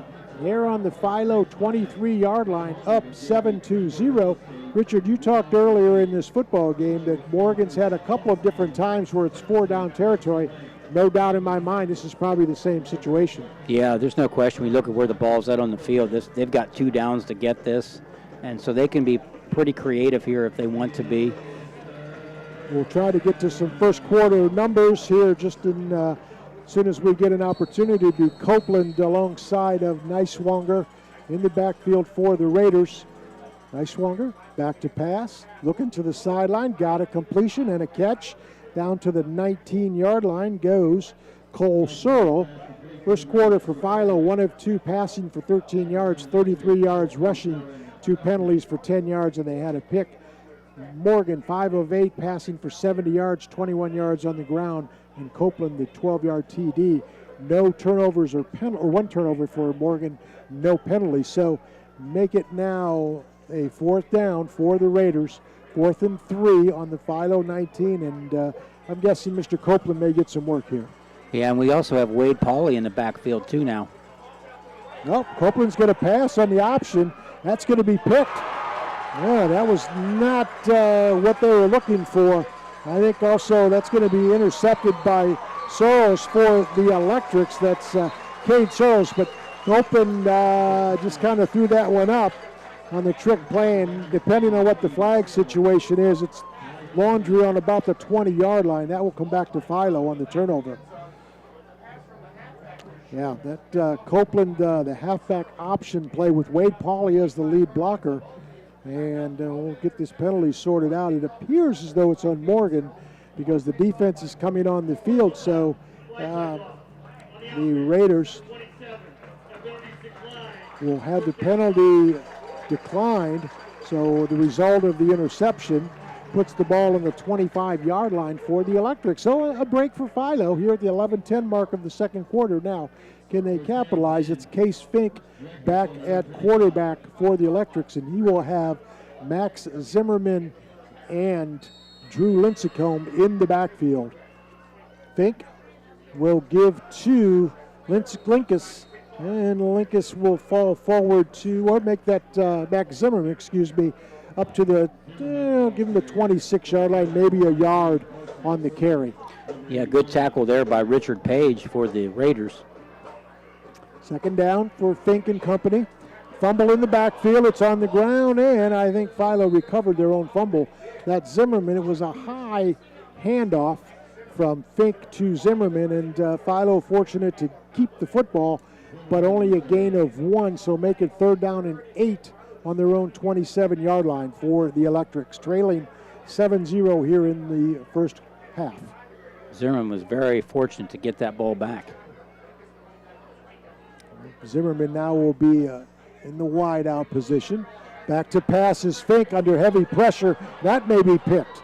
Broken up at the last second before it was in fact picked by the Raiders. Tell you what, Kyle Campbell had great coverage that time, and he actually became the defender because it was going to be picked that time by Campbell.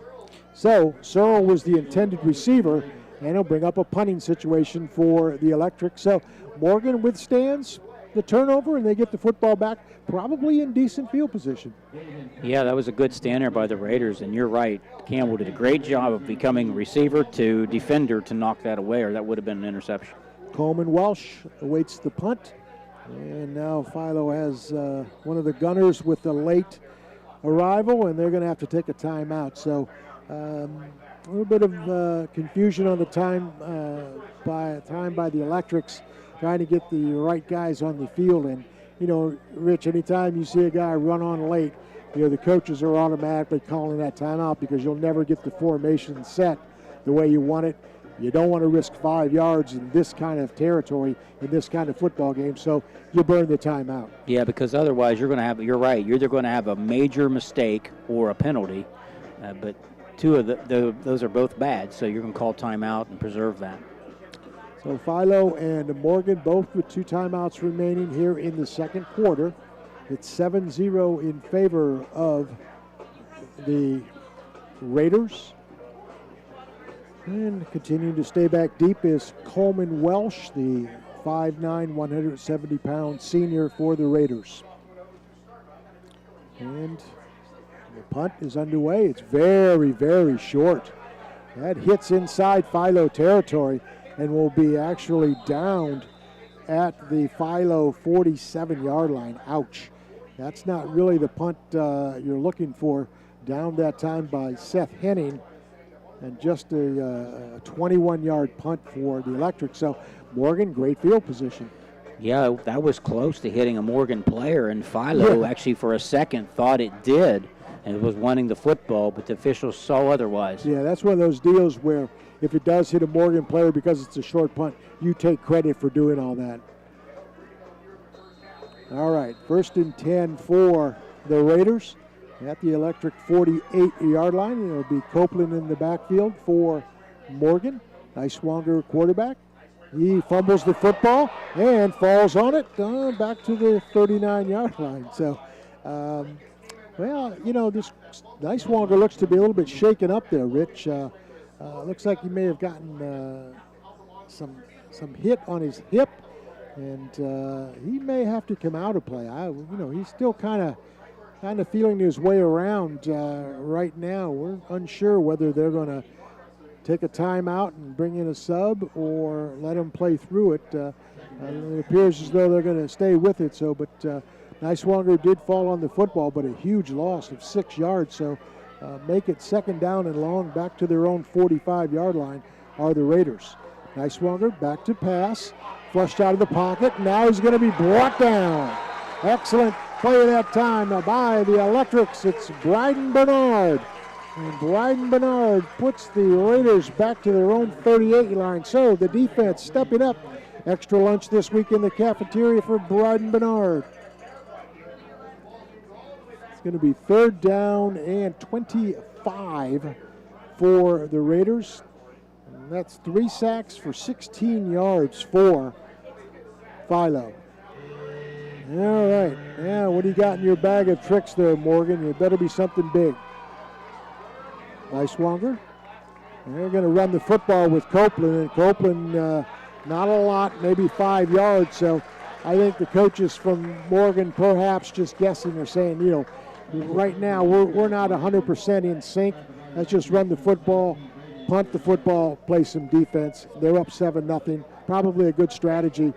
Let's not take a chance of making this a passing shootout. Yeah, you don't have very many in the playbook that's for 3rd and 23, so they just took the conservative approach and ran the football just to play the field position. They'll punt it away and get ready to play defense. Yeah, Copeland will be back. Line of scrimmage will be the 43-yard line. And waits the snap at the 7:55 mark. And Copeland, big, high, booming punt, and Philo's going to let it go. And let's see, they're not going to field that one. It was Griffin Wells back on the return, and that's going to set Philo back in their own territory. So despite the 7-0 score, Philo has hung in there, even though they're not necessarily down big, but they haven't had great field position this first half. No, they haven't, and but they've kind of had that bend but don't break approach. But, you know, Morgan on that one possession had great execution. We had that 12-yard pass to set up Copeland's touchdown run, and that's all we've seen in terms of scoring thus far, but we have a long way to go. Oh, sure. It's 1st down for the Electrics, their own 25-yard line. Morgan on top, 7-0. You're listening to high school football. Morgan at Philo on Nash Icon. Glad to be a part of your evening. Howard Twiggs and Richard Hall calling the shots here from Sam Hatfield Stadium.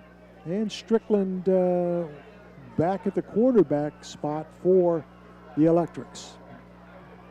Strickland will hand off, and straight ahead running is Linkus, good for about 3 yards. Well, if Philo looks to score, keeping it on the ground, this very well may be a 7-7 game, because we're already down to 7:25 on a moving clock here in the second quarter. And the way the defenses have been battling all night, there may only be one more possession for the Electrics. Yeah, there could be, the way they're calling their offensive plays at this point. 2nd down and 6. It's going to be another running play. It's going to be Linkus again. Linkus short of the 1st down, gain of a couple. So make it 3rd down and 2 for the Electrics. Clock moving, 7 minutes to go. Nearing a WB Green Insurance 1st down are the Electrics. Strickland gets the play from the sideline. He's got Griffin Wells is one wide out, and the other is Cade Searles. Everybody else in tight. Strickland looks to his backmate, that's Linkus, and he is going to be stuffed behind the line of scrimmage. And not fooling Morgan there. Maybe the tip was when your quarterback leans back and says something to the running back, you kind of get the feeling that, hey, that guy's going to get the ball. Yeah, Owen McCoy and Niswanger got to him in a hurry to make the stop. Blake Linkus, 4 carries, 18 yards, and a punt situation for Philo. Yeah, you can't say enough about this Morgan defense. That's not taking anything away from Philo, who's played great defense, but Morgan has certainly done a great job of playing defense tonight. All right, Morgan with the twin safeties back to receive the punt. And this time it's a little bit better. It's going to be a fair catch for the Raiders. That's Coleman Welsh, and they will have decent field position at their own 38-yard line, will the Raiders. So 5:52 to go. Richard, what do you think? Well, I'll tell you, Howard, you made a great point there. Our pregame, we talked a lot about highlighting Morgan's offense, but I'll tell you, maybe their defense needs talked about a little bit more, because they've really done a nice job, and they've been strong against the Electrics thus far. So we know that their offensive have great offensive firepower, but maybe I have underrated their defense just a bit. 31-yard punt that time by the Electrics, and we've got another official timeout. We'll keep it right here. So I think like most fans in the area, knowing that Philo's a good football team, and they are, win or lose tonight, this is a good football team and well coached, good players, good kids. They're sound, and they're going to be okay, through the course of the season. But I think most people thought that Morgan is a mirage. Not a lot of history, not a lot of recent success. 2-0, yeah, well, who did you beat? But I think some people have been proven wrong tonight here in this first half. Well, I think so. And, off to the great start being 2-0, but they're like you just alluded to with Philo, I think you can make the same case for Morgan. They're a quality football team regardless of what happens tonight. They're coming in here and they're competing like crazy. Tell you, one of the things that impresses me about Morgan's, they're well balanced on offense. They really do a nice job of mixing the run and the pass. Niswonger will go to the pass game. Got a completion. It's Copeland. Copeland close to the first down. Looks like he's got it right at midfield. Another WB Green Insurance first down. And pass and catch, just as we were speaking, Richard. Balanced offense. You get the back out of the backfield, and you get 12 yards on the little pass. Yeah, Copeland has good hands, makes great catches out of the backfield, and is extremely difficult to get to the ground. He has that running back mentality, and he's very hard to tackle, especially out in the open field. First and 10, 7 of 10 for 86 yards for Niswonger. First and 10 for the Raiders, right at midfield with 5:20 to go here in the second quarter. They are on top 7-0. Niswonger will go straight ahead to Copeland. Copeland dragged down from behind. Nice job defensively that time by the Electrics. And it's Case Fink in on the tackle that time, and also had some help from some of his friends. So also joining in was Brian Hall. So make it second down after no gain, 2nd and 10. Yeah, again, Philo defensively is holding up great. Other than that one score they gave up in the first quarter to the Raiders. And Copeland has come off the field, so whether he needs a breather or an equipment check or something like that, but he is off the field with his helmet in hand. So 2nd down and 10. Niswonger looks to the outside. That's that same pass, same completion, same result. This one's to Aiden Weaver. They just ran that play to Copeland, and now they come back with Weaver. Not quite the first down, but a manageable 3rd down. Yeah, it was. They put Cole Cerro out there wide. He ran an in pattern across the middle and got a lot of attention, which allowed that play to develop on the outside. So pass and catch for Weaver. And it's going to be 3rd down and 4 after the 6-yard reception. And Copeland back into the contest here at the running back spot. Niswonger in the shotgun. He's going to give on the carry. Trying to cut to the outside is Kyle Campbell. Campbell has the WB Green Insurance first down and down to the 35-yard line. Nice big play on 3rd down. Sure was. He did a great job of getting to the outside, pick up great yardage right there. Kyle Campbell, 6-foot junior, 160 pounds. Yeah, he will be heard from both this year and next year because they do lose Copeland. So make it 1st down and 10 for the Raiders. 3:30 to go here in the second quarter. Both teams with 2 timeouts and Morgan on top 7-0. Niswonger in the shotgun. He will roll to his left and be chased and thrown down. Nice job defensively that time by Kyler Nader for the Electrics, and no gain on the play for Niswonger. So Philo holds, and it's 2nd down. Yeah, great job there defensively for the Electrics. Kyler Nader got to him in a hurry and took him to the ground. I'm thinking Morgan probably going to be very content to keep this game on the ground, Rich, not give the ball back to Philo with very much time, even if they run it on 2nd down and 3rd down. Sure. I mean, that's their strength, obviously, and one of the things I think they're going to control the tempo and try to maintain possession of the football. Nope. We were fooled. Niswonger back to pass, and it's incomplete. So that's a little bit of a break for Philo as the clock only clicked about 4 or 5 seconds. So now it's 3rd down with 2:37. So Philo could get the ball back with a little bit of time in the 2 timeouts. Yeah, you never know what play is going to be called, Howard. I agreed with you there. I thought they'd keep the ball on the ground at least on second down there and try to gain some yardage, but they had another thing in mind. So now looking at 3rd and 11. Changes everything, doesn't it? Here we go. It's going to be 3rd down, and Will Morgan, looks like they're going to pass. They've got a 5 wide receiver set with Niswonger and the shotgun. Copeland in motion. He gets the direct snap, and Copeland is going to fight and be close to the 1st down. He's going to be about a yard short. Now it's going to be 4th down, and I'm going to guess they're going to go for it. Nice play call that time by Morgan. You bring Copeland in motion. He gets the direct snap. Boom, he cuts it to the left, and off he goes. So gain of 7 in that time, and it's a run of 27 yards on 6 carries for Copeland. 4th down. Morgan, hurry up to the line of scrimmage, and I think they're going to get called for illegal procedure. They tried a quick count, and I think Morgan just wasn't quite set, so we're going to get the call. It was a false start on Morgan, so a little bit of anticipation by the Raiders. So it's now going to be 4th down and 6. So I'm going to guess with 2:08 to go, they still go for it. Yeah, I think they will. When you look where the ball's at, they wanted to go on a quick count there and get the ball to Wade Pauley and pick that up, and just had that mistake there. It led to the penalty. Now Morgan's going to take a timeout. By the way, that was their first penalty of the night for 5 yards. So here is the situation here. It's 7-0 Morgan over Philo from Sam Hatfield Stadium in Duncan Falls, home of the Philo Electrics. We are in period number 2 on a Nash Icon, Howard Twiggs, Richard Hall.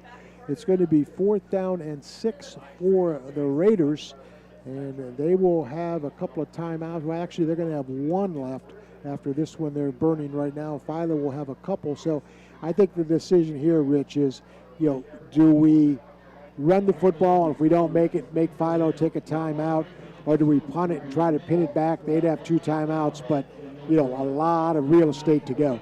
Yeah, your guess is as good as mine, Howard. Neither play there would surprise me. Part of me thinks they may go for it just because they are playing with such confidence. They may make you stop us, even though Philo has been stopping them. Well, again, you've got a quarterback in Niswonger who throws a great short ball.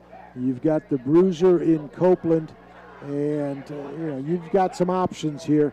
It appears as though on this 4th down play they are going to go for it. Will the Raiders make it? And they will go with Burnside in motion. And a long signal count by Niswonger. He will be back to pass. Straight drop. Looks deep and overthrows his intended receiver. That's Cole Searle. So Philo will take over with a couple of timeouts and 1:58 on the clock. Yeah, Niswonger just didn't make a great throw there because Searle was open. He had an out route there to the sideline. He was open. He just didn't hit him there. But now it'll come back to Morgan needs to have a great defensive stand and get themselves into the locker room with a 7-0 lead. If you're Philo, great opportunity for them with 1:58 left.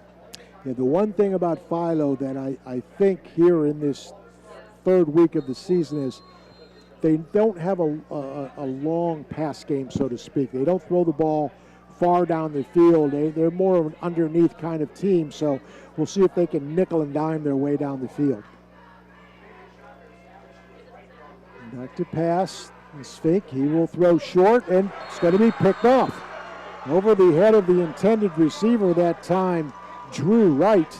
And right there to intercept, it's Mason Burnside. So, Philo, that has to be a very disappointing note to go into the locker room. Just an errant pass that time for the Electrics. Yeah, that turnover for Philo, could loom large. Yeah, absolutely. As the game goes on, too, this Philo team is going to have to find a way to grind out wins because they're not a big strike team. Right. It takes them a while to score. You're right. We have not seen them that they have the ability to score quickly. 1st and 10 for the Raiders. They'll go with Copeland. Copeland gang tackled behind the line of scrimmage. I'll tell you one thing. Their offense may not be clicking, but their defense has come to play. They're outstanding. And we know that's their strength. We know that defensively they're going to bend but not break very much. And, they have basically taken the runaway here as of late from the Raiders. So, the Raiders may look to throw the ball to Searle just a little bit more than maybe they were planning on. Myers and Thomas that time ganging up on Copeland, so make it 2nd down and 14 from the Philo 45-yard line for the Raiders. And back to passes, Niswonger. He is sacked from behind. Brought down once again that time by the Electrics. Excellent tackle once again by Kyler Nader. That guy's been in the backfield more than the officials tonight. And it's going to be 3rd down at the 45-yard line. So this is really, fire him up by Philo. I think this is a case of two teams desperate to try to make something happen that you're just not primed at this point of the season to make it happen.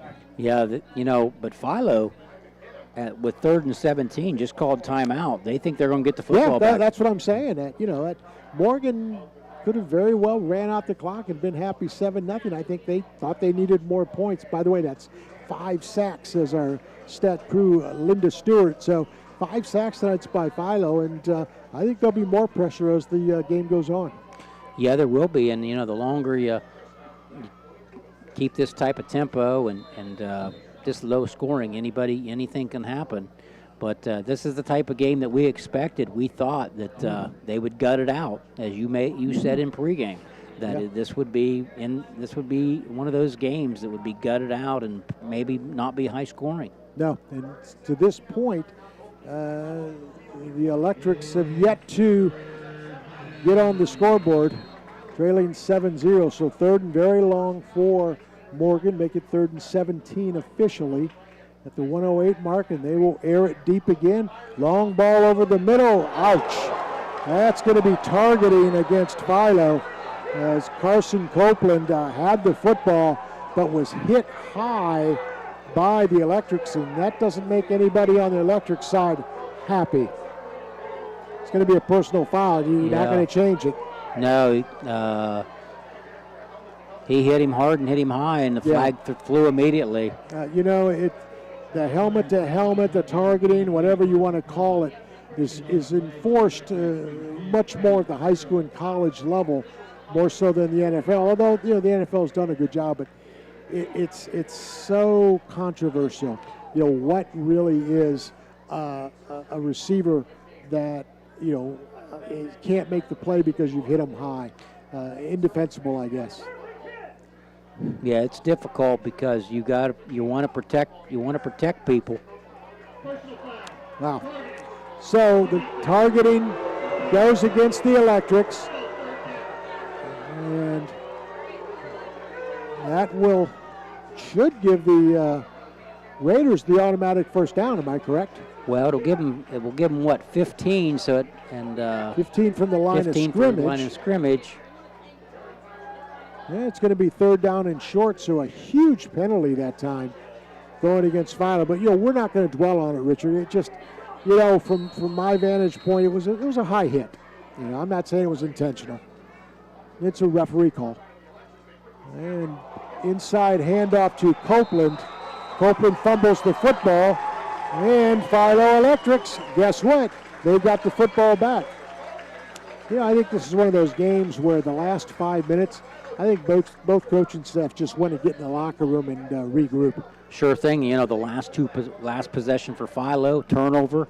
This possession for Morgan, turnover. Both teams out of sync offensively, and so it appears. So Philo does have the 1 timeout. They've got the ball at the 29-yard line. 57 seconds to go. They trail Morgan 7-0 in what has been a defensive ball game from the start. Morgan did capitalize on the Copeland football touchdown. Howard, I think both teams thought they would come in here and score a lot of points, and they haven't, and I'm not sure they're handling it very well. Frustration? Sure. Agreed. And Philo will have everybody in tight in the backfield, so nothing fancy here. They'll go straight ahead, and up to the 35-yard line will go Linkus and give him 6 on the carry. So make it 2nd down and 4. Philo hurry up, no huddle. Right back to the line of scrimmage goes Strickland. He will be back to pass. He's going to float a big moon ball up there. And both the receiver and the defensive back were going for the football. It looked like there was some kind of pushing back and forth, but I think the officials from where we stood say, hey, both guys were going for the ball, not interference. And the ball stayed in the air a long time, so you're right. They kind of went at it, but I think in the official's opinion, it didn't impact the play because of the way the ball was thrown, so they didn't throw the flag. Exactly. Good point. 32 seconds to go here in the second quarter. It'll be Linkus. Linkus has the first down inside Morgan territory to the 49-yard line, and Philo trying to hurry up to get to the line of scrimmage. They do have the timeout. It's going to be 1st and 10. Morgan not set, and Philo just spikes the football. So Strickland throws it on the ground, so they lose it down. But more importantly, at this point, they stop the clock with 24 seconds to go. Yeah, I'm not sure he couldn't have ran a play there. Morgan was so unorganized there. They might have had a shot to make a play there, but wasn't prepared to do that, so he just downed the football. Linkus, 6 carries, 39 yards now for the Electrics. So they catch a breather by stopping the clock. They will have Wells outside along with Searles. Strickland, we're going to get, I think, a procedure call against the Electrics. Ball start, and that will lock the Electrics back. So that doesn't matter because they were going to throw the ball by way of formation there. So make it 2nd down and 15 from their own 45-yard line. The same formation for the Electrics. Back to pass. 3-step drop is Searles. He will throw it to the back coming out. That's Drew Lincecum. Lincecum to the 40, to the 35, and then brought down at the 34-yard line. First down pass and catch for Lincecum. They caught a break there. The official caught him out of bounds. But 14 seconds to go here in the first half. Strickland will down the football. It will cost them just a couple of seconds. It's a WB Green Insurance first down, by the way. So nice pass and catch that time from Strickland to Lincecum. So make it 2nd down and 10 with 12 seconds. You know, realistically, I'm not sure of their kicking game, Rich. I think they're probably going to have to, at some point, take a shot deep to get the first down and goal and then use their timeout. So I'm not sure they're in a position to run the football here. Yeah, I would agree. Make it 2nd down and 10. Strickland back to pass. He will throw to the back coming out. That's Lincecum on the left side. Lincecum fights down to the 29-yard line. But that's going to set up a situation where there's just 4 seconds left to go in the first half. And Philo will use their 3rd and final timeout. So this is one of those situations where you said this earlier in the game. Nothing over your head, nothing deep, keep everything underneath. Yeah, they've got time for one play. They're going to throw that up toward the end zone and hope for a big play. You know, if you're Morgan, knock that thing to the ground. Don't knock it up in the air and do not get a defensive penalty. Exactly. 3 of 5 passing tonight for Strickland for 33 yards. So, again, Philo not a big play team through the air, but on this drive they've managed to grind it out a little bit, and they're actually in a scoring position, and they do need a big play here on the 30-yard line. But, hey, you know, they've got a chance. Sure, there's a chance, and you know, if you're Morgan, make sure nothing's over your head, make sure everybody's covered, and you'd much rather them catch it in front of you than get something over your head for a mistake. So they've got Cole Searle playing pretty deep. Yeah, 2 down linemen for the Raiders, and now they'll rush the linebacker. Strickland going to throw it to the end zone. Is it a catch and a touchdown? Maybe. We don't know yet. And we have no idea because the officials have yet to signal whether it is. So a touchdown in the last play of the half. And Morgan Burnside for Morgan can't believe it. What do you know about that? I couldn't tell if he was in the end zone or not from where we're sitting. Well, there was some confusion on the officials' part. And Strickland just heaved it. And they're going to Boy, we're going to have to get a check on this one. There's still some discussion. Morgan Burnside very upset for Morgan. And the officials, now there's a flag on the field. So hang on. This may or may not come back. We don't know. But two officials conferred in the end zone.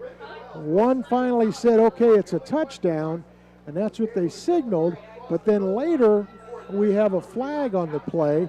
And it was Griffin Wells on the touchdown pass. So a face mask call goes against the Electrics. And that's going to, I believe, while it was during the play, Rich, would bring it back?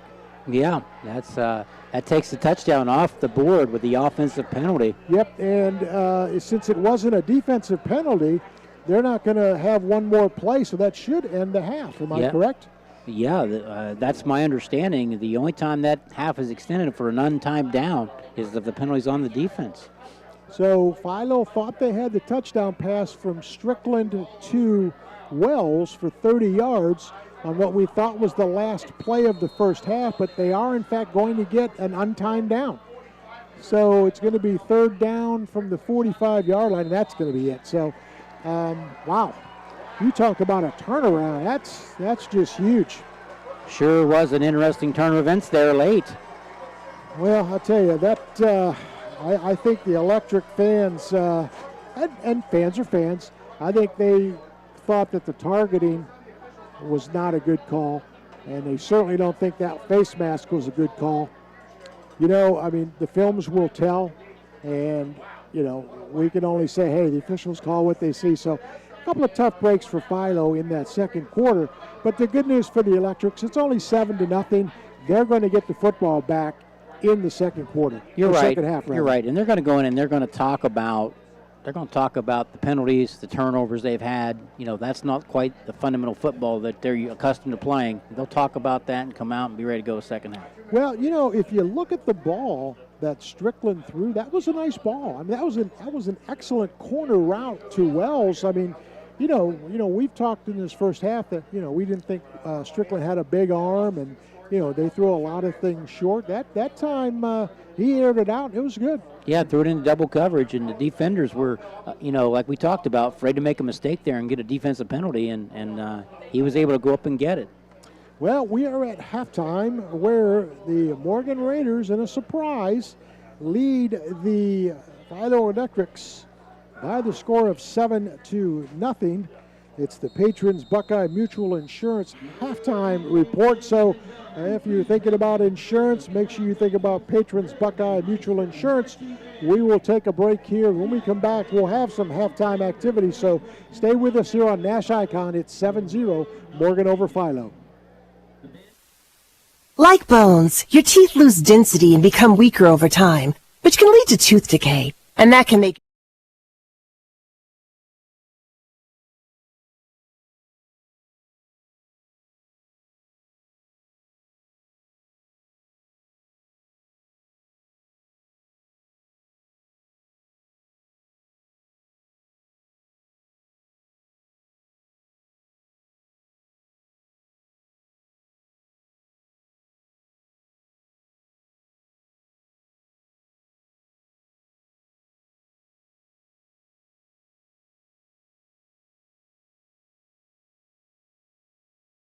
You need. If you're missing this informative ad, you must love wasting your cash. It's the easy and smart way to save.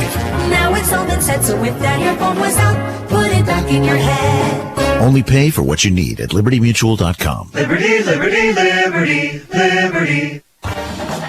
From the Ohio News Network, this is the Ohio Education Association Tonight in High School Football. Named Best Sports Program in the Country by the National Association of State Radio Networks. Tonight in High School Football is presented by Beck's Hybrids. Now here's your host, Skip Mossick.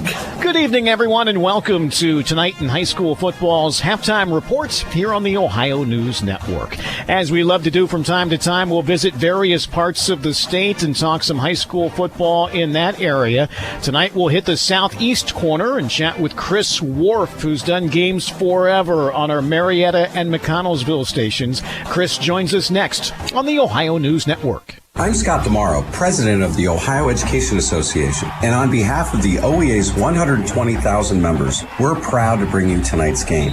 OEA members teach in Ohio's public schools and universities. We drive your kids' buses and serve them lunch. We're school nurses, custodians, librarians, and more. And we coach your kids on the field.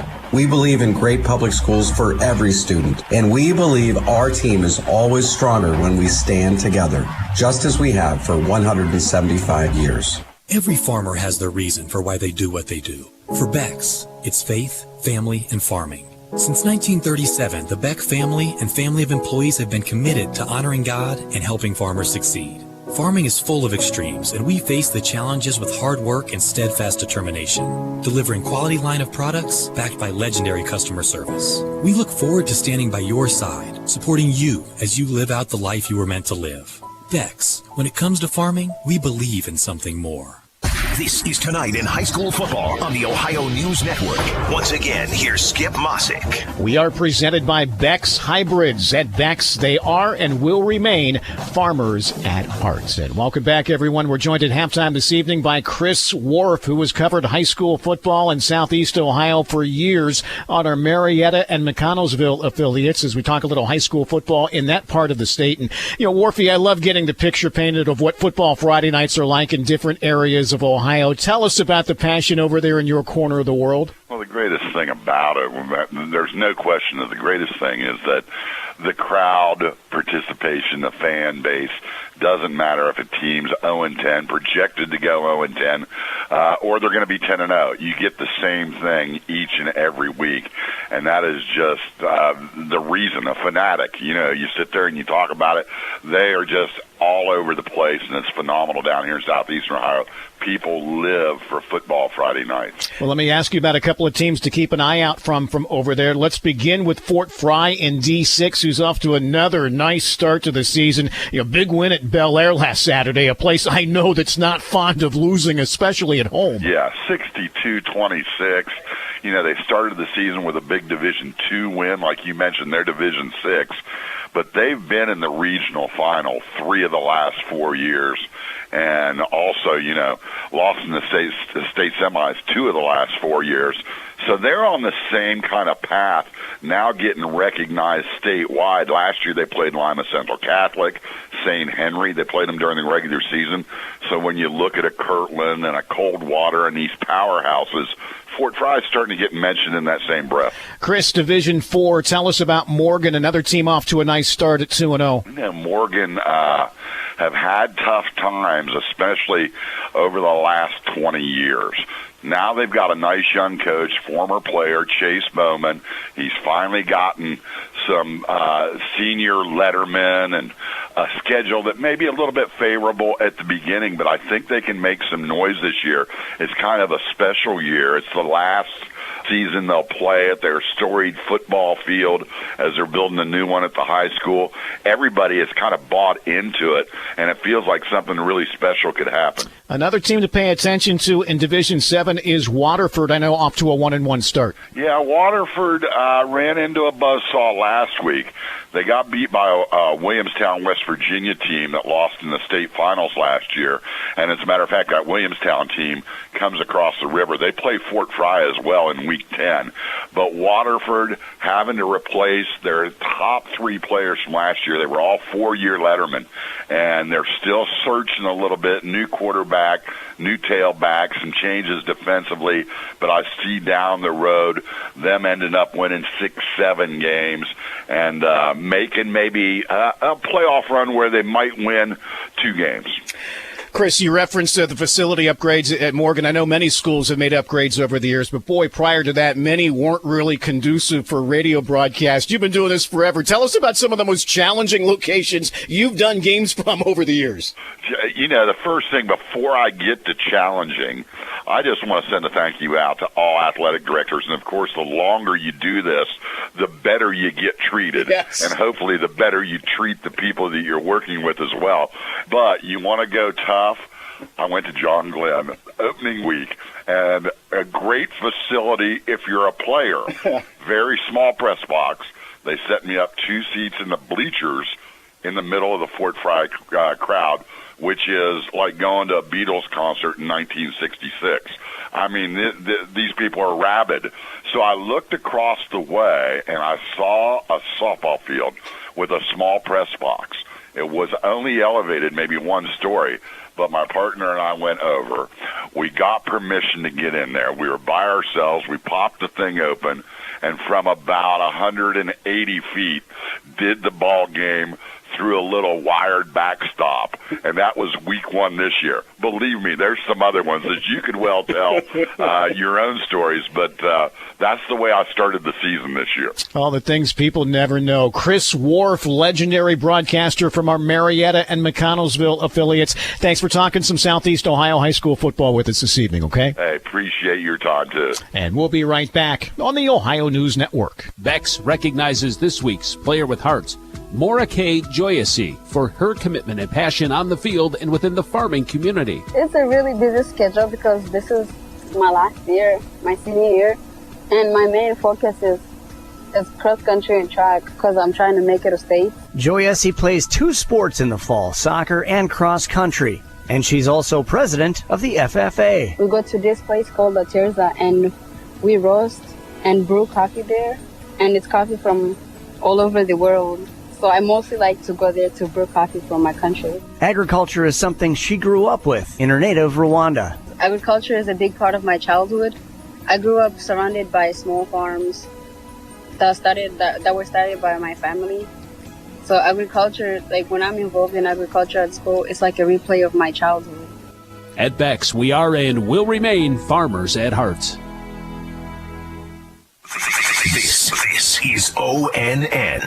All right, thanks once again to Chris Wharf for talking a little Southeast Ohio high school football with us this evening. Enjoy the second half of your ball game. I'm Skip Mossick on the Ohio News Network. This has been the Ohio Education Association Tonight in High School Football, presented by Bex Hybrids from the Ohio News Network. This is Russ Abels. Summer's winding down, but did you know this is actually the perfect time to upgrade your air conditioning? Because at Abels, the end of the season means an amazing deal. Call us now. We have system financing, and with incentives and extra add-ons available, the savings really add up. It's a great opportunity, our best offer of the season on a new high-efficiency system. Call Abels and save on your new air conditioning system right now. The car is making a strange noise. Then the worry starts. Who can we trust to fix the vehicle that won't cost an arm and a leg? TK Auto Service is the answer. They're the area's garage that treats customers fair and repairs what needs repaired. No upsells to drive the cost up. TK Auto Service, east of New Concord and minutes from Cambridge on Route 40. Hey, this is Ted with TK Auto Service. Give us a call at 826-4916. That's 826-4916. Make us your repair service for all your vehicle care. White Pillars Christmas House is a proud sponsor of Muskingum County High School football. Located at 7405 East Pike in Norwich, the Christmas House is your one-stop shop for all your Christmas needs. From different collectibles, nativities, lights, gifts, to all kinds of ornaments. Stop in today at this unique, one-of-a-kind Christmas shop. And Merry Christmas.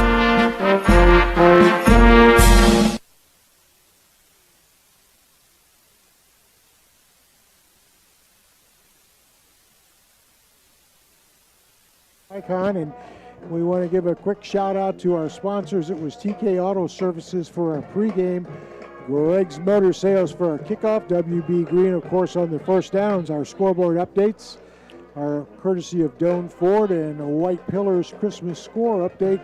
Our halftime report tonight is brought to you by the Patrons Buckeye Mutual Insurance Company. See all of your Patrons Buckeye Mutual folks for your needs. Keep in mind, we're going to have the play of the game, which is brought to you by West 40 Auto Sales. The drive of the game, also brought to you by Patrons Buckeye Mutual Insurance Company. And our post-game report tonight brought to you by Southeastern Med. We also want to acknowledge some of our other sponsors, Abels, the WB Green, as we mentioned, and the AMG Vanadium people. So with that being said, Richard, is this the kind of score you expected, or are you a little surprised? I'm a little surprised that at the lack of offense by both teams.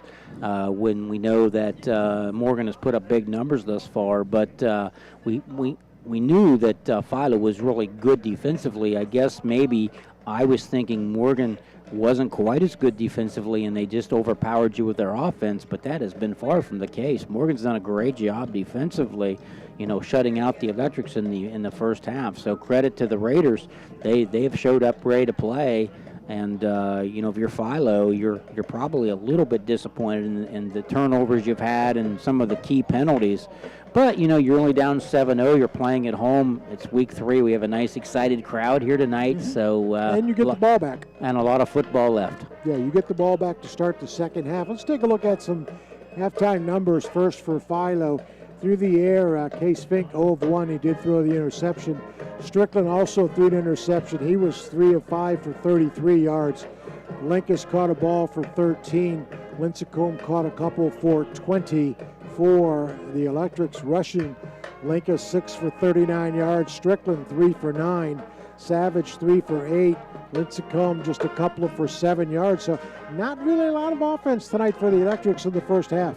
No, not really, but I think you're going to be very happy defensively when you look at Copeland, 7 carries, 23 yards.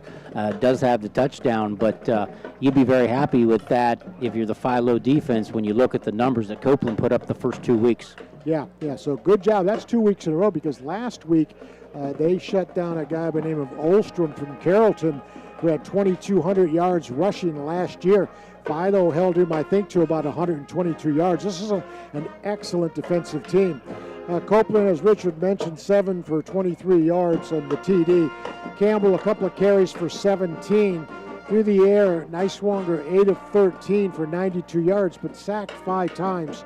Searles catches 3 for 29. Burnside, a couple for 26. I think for me, Rich, the offense the Morgans put on the field of the balance, I think maybe a better part of this game, which is why I think they're leading.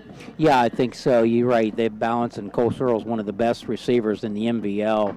And probably a little surprising to me would be the fact that Niswonger's been sacked 5 times when you look at the size of the offensive line of Morgan. But, credit to the defensive line of Philo, who in comparison is just a little bit undersized, but done a great job of getting to Niswonger to sack him 5 times. Yep, absolutely. Punting department for Philo, 3 for a total of 80 yards for the Electrics. They were penalized 5 times for 45 yards. Again, that hurt them a little bit last week. It's hurt them tonight, especially the face mask call on the last play of the first half, or take back the touchdown on a face mask. For the Morgan Raiders, 32 yards on a couple of punts and 43.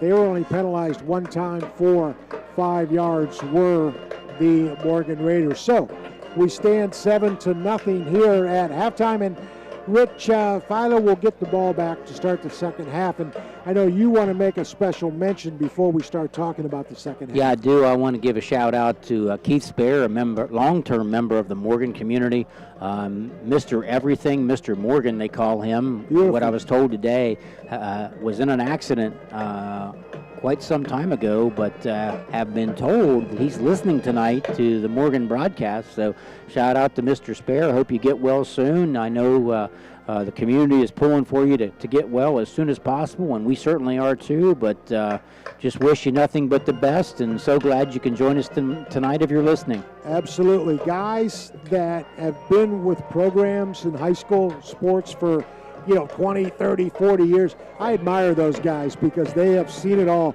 They have seen the highs and they've seen the lows. So get well soon, my friend, and hopefully down the road we may have a Morgan game and you can be there and say hello. So thank you, Rich, for that. But let's come back to the game. You're Philo. You have the football to start the second half. Where are you going to go? Well, I think they're going to go in and regroup a little bit. Again, they're going to talk about the mistakes they made and the fact that they need to be a little more efficient offensively. Started to have a bright spot there in that last possession. Had the touchdown taken off the board, which I think is going to be a big play. Could be a big play as a part of this game, and then had the penalty there.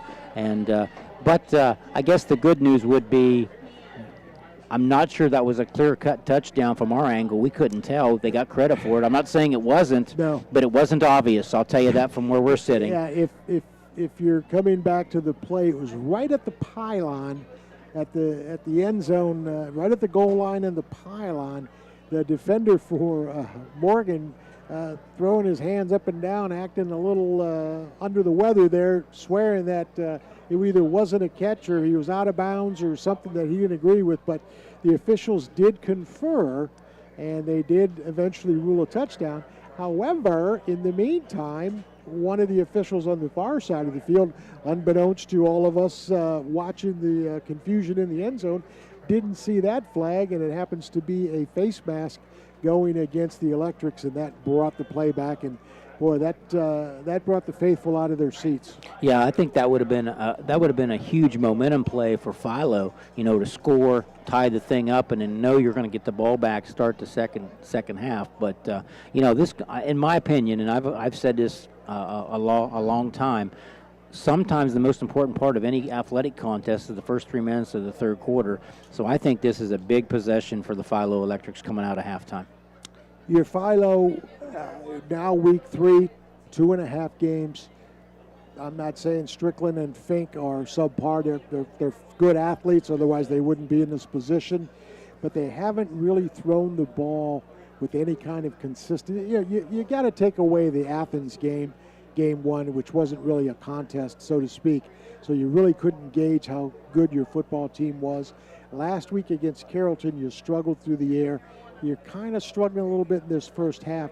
What does Philo have to do to get the passing game going? Well, obviously their defense is ahead of their offense, which we kind of knew that coming in talking to you, knowing that you were at the Carrollton game last week. But, the offense needs to catch up to where they're at defensively, and I think they will. It's just a matter of how quickly. But that needs to happen pretty quick because, your defense can only sustain you for so long, and then they're going to wear down, especially when you have schools the size of Morgan and Philo. Most of those kids play both ways. So, Philo's going to have to find a way to find the end zone. I just think Morgan's going to score again. I don't think it's going to end up 7-0 or 7-7. Somebody's going to score some points the second half. And right now, I would be thinking that would be Morgan, but you just don't know. Well, let's come back to that Carrollton game last week. Again, Carrollton is a very good football team, and Philo played very well. But it got to be 14-0, and Philo couldn't climb that mountain. They scored the touchdown late to make it 14-7, which was the final. But come back to your point, Rich. If Morgan scores, it goes up 14-0.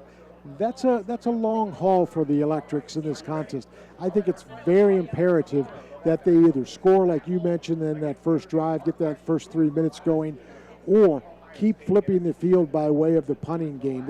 Or a big play wouldn't hurt them either. Yeah, that's absolutely right. And the point I want to make here too is that Philo's done a great job of stopping Copeland on the ground and actually have forced him to throw a little bit more. But how long can you do that if you're not having success offensively? Because if Morgan gets the lead and gets up 14 or 20 or 21, we may see them just pound it and keep the ball on the ground and play possession football and just keep this clock moving. I think if you've watched football for any length of time at any level, teams, especially in the second half, if they have the lead, they're not inclined to start throwing that football around the field. They want to, as you say, Rich, they want to grind it out, play on the ground, keep the clock moving. So very important that Morgan, in their minds, I think, keep this lead so that they don't have to make it a 7-7 game and it don't have to get into a passing contest. So, we'll see. We're a couple of minutes away from the start of the second half, and what has, to this point, been a very entertaining game. We've mentioned several times that Morgan, I think, came in the minds of many, Rich, disrespected. Do you suppose that they had that in the locker room report this week? I'm sure that they've talked a lot all camp and first 2 games about we have to prove each week we're for real. We're not going to walk in by reputation. and win football games, and so they're going to come out and play well and play hard and be ready to go. And hey, just a quick shout out here. This game is being live streamed tonight by students from the digital media program at Mideast Career and Technology Centers. I want to give special recognition to 3 students that are out here working hard tonight on behalf of the Career Center and learning a lot, along with their teacher, Cam Summers. We have McKenna Miller, Caleb Abram, and Mackenzie Ray out here helping us tonight with the production. So good job, kids. I love it. I love seeing you out here participating in career technical education. I think it's great. I'm a little biased because I used to work there, but shout out to them. May I add, I did too. So, yes, you did. You know, we won't talk about the ancient days, though, Rich. We're going to focus on the future. We're not going to go there, but yeah, congratulations to Mr. Summers, their teacher, and the kids doing the work, and that's a great program. Rich, as most people know, was the former superintendent of the Career Center and just did a magnificent job, and the radio television program is just one of the many out there. So I think, Rich, you laid a lot of groundwork for that, so congratulations goes to you too. I appreciate that. It was a wonderful place to work with a lot of support, and really didn't have much to do with me. There's just a good infrastructure there, as you're well aware, being an employee there as well. And they do some really nice things on behalf of kids. That's great. Well, we are just about set for the second half. Talon Preston will be back deep for the Electrics. And this kickoff is brought to you by Greg's Motor Sales. Philo will be going left to right along your radio dial. And Carson Copeland will be doing the kicking for the Raiders, who are on top 7-0. Beautiful evening for football here in Duncan Falls, and we are so glad to have you aboard, and we hope everything we do brings you pleasure for this evening with our broadcast. So here we go. Copeland about to boot it away, gets the signal from the official, and we are underway to start the second half. And it's a short kick. It will be fielded at the 22-yard line by the Electrics. And some good running room to the right side is Seth Henning. And Henning will get up to the 40-yard line on the return. So, Richard, you talked about a good start. There it is. Yeah, a 19-yard return. Sorry about that, Howard. Great return there. Good field position to start for the Electrics. You know, they talked about, in the locker room, I'm sure, about making plays. And he certainly did right there on a great return to the 40. Well, we're going to have Case Fink as the quarterback to start the second half for the Electrics. So we'll see what he brings to the table in terms of the quarterback position. He will hand off to Lincecum, and Drew Lincecum will fall forward to the 45-yard line, gain of 5 that time. So nice run on first down between the guard and the tackle for the Electrics, and they looked a little motivated on that block. Yeah, knowing Coach Lincecum, not very well personally, but by reputation, I'm sure they talked a lot about going out and competing here in the second half. So second down and 5 for Philo. Fink will hand off to Linkus. Linkus tries to turn the corner, knocked out of bounds. Oh, they're going to call a penalty. They're going to call a late hit on Morgan. Boy, that's an interesting call. That was right in front of us, and the play was being strung out. And I tell you, the defender, Carson Copeland, I think he feels that the play was just continuing, and they called the late flag for a late hit. Yeah, he had a hold of him prior to going out of bounds, but the flag was thrown. Well, they're going to call the personal foul on Carson Copeland. So a little bit of a kiss goes against the Raiders. And that 15 yards will send the Electrics probably inside the 40. As a matter of fact, officially it's going to be the 37-yard line. So big penalty that time. You get the run by Linkus, and then you get the 15 tacked on. You've got good field position if you're the Electrics. And it's going to go to the right side for Savage, and Savage nowhere to go. It's maybe a gain of 1, so Zach Savage on the carry, no gain officially, so make it second down and 10 here in this third quarter from Sam Hatfield Stadium. Howard, I know it's early, but it looks like Philo's made a commitment to establish the run. They haven't even thought about putting the ball in the air on this first possession of the second half. They've got Linkus and Lincecum in the backfield with Fink. So we shall see on second down. And they're going to run it again with Linkus. Linkus cuts it to the inside and falls forward to about the 33-yard line. So make it third down, and let's go with 5. 10:30 on the moving clock. So decision time for the Electrics. We talked in the first half, which I think a lot of the times in that first half, it was 4-down territory. I think it is here too. Oh, I would agree. Being down 7-0, when you look at this field position, yeah, this is 4-down territory. Give to Lincecum. He's going to be stacked up and fall short of the first down, right into the teeth of that Raider defense. Stopped that time by, guess who? Wade Pauley, whose name we've called a few times tonight. The All-Ohio candidate makes the stop, so very little gain. Make it 4th down and 4 from the 31-yard line, and the Electrics with their backs to the wall a little bit here. Yeah, 4th and 4. Big play for the Electrics and big play for the Raiders. Yep. Drew Lincecum, 4 carries, 14 yards in the game. So Fink in the shotgun. You'll have Linkus next to him. And they're going to go on the jet sweep. And trying to turn the corner is Searles, and I think he's got the first down. So excellent run that time by Cade Searles. And he will have a WB Green Insurance first down. So move the chains for the Electrics, and that's got to make them feel really good. Yeah, Searles is a really good player as wide receiver, and they really wanted to get him the ball there in space, and he made a great play to get the first down. He will be out wide. Will Searles, one-on-one coverage by the Raiders defender. In motion is Linkus. Fink on the keeper, and he will be hit hard at the 20-yard line by Wade Pauley. And Wade Pauley just picked him up and slammed him to the ground. If you've ever watched big-time wrestling, that was one of those moves. Yeah, he got to him in a hurry, and when you meet Wade Pauley at 6'3", 222, you've ran into something. 2nd down and 7 for the Electrics. 9 minutes to go, third quarter. They trail by 7. Fink back to pass. Looks, got a man, got a catch, and into the end zone. Touchdown, Philo. That's going to be Drew Wright on the reception for the Electrics. 21-yard strike from Case Fink to Drew Wright. And what do we have? We have an injured Raider. Looks like maybe a cramp. So we'll get a official timeout. It looks like one of the Raiders defenders, Coleman Welsh. Yeah, it's definitely a cramp that he's got. So, again, a warm, muggy night here in Duncan Falls, and I'm surprised we haven't had more of them. But coming back to that drive, I tell you what, Philo did very little wrong and very much right with the execution. No pun intended on the catch to Wright. Sure did, and they were a beneficiary of a 15-yard penalty with that late hit out of bounds that helped keep the drive moving. But you're right, they were patient. They ran their offense, and then they did put the ball in the air there when they needed to.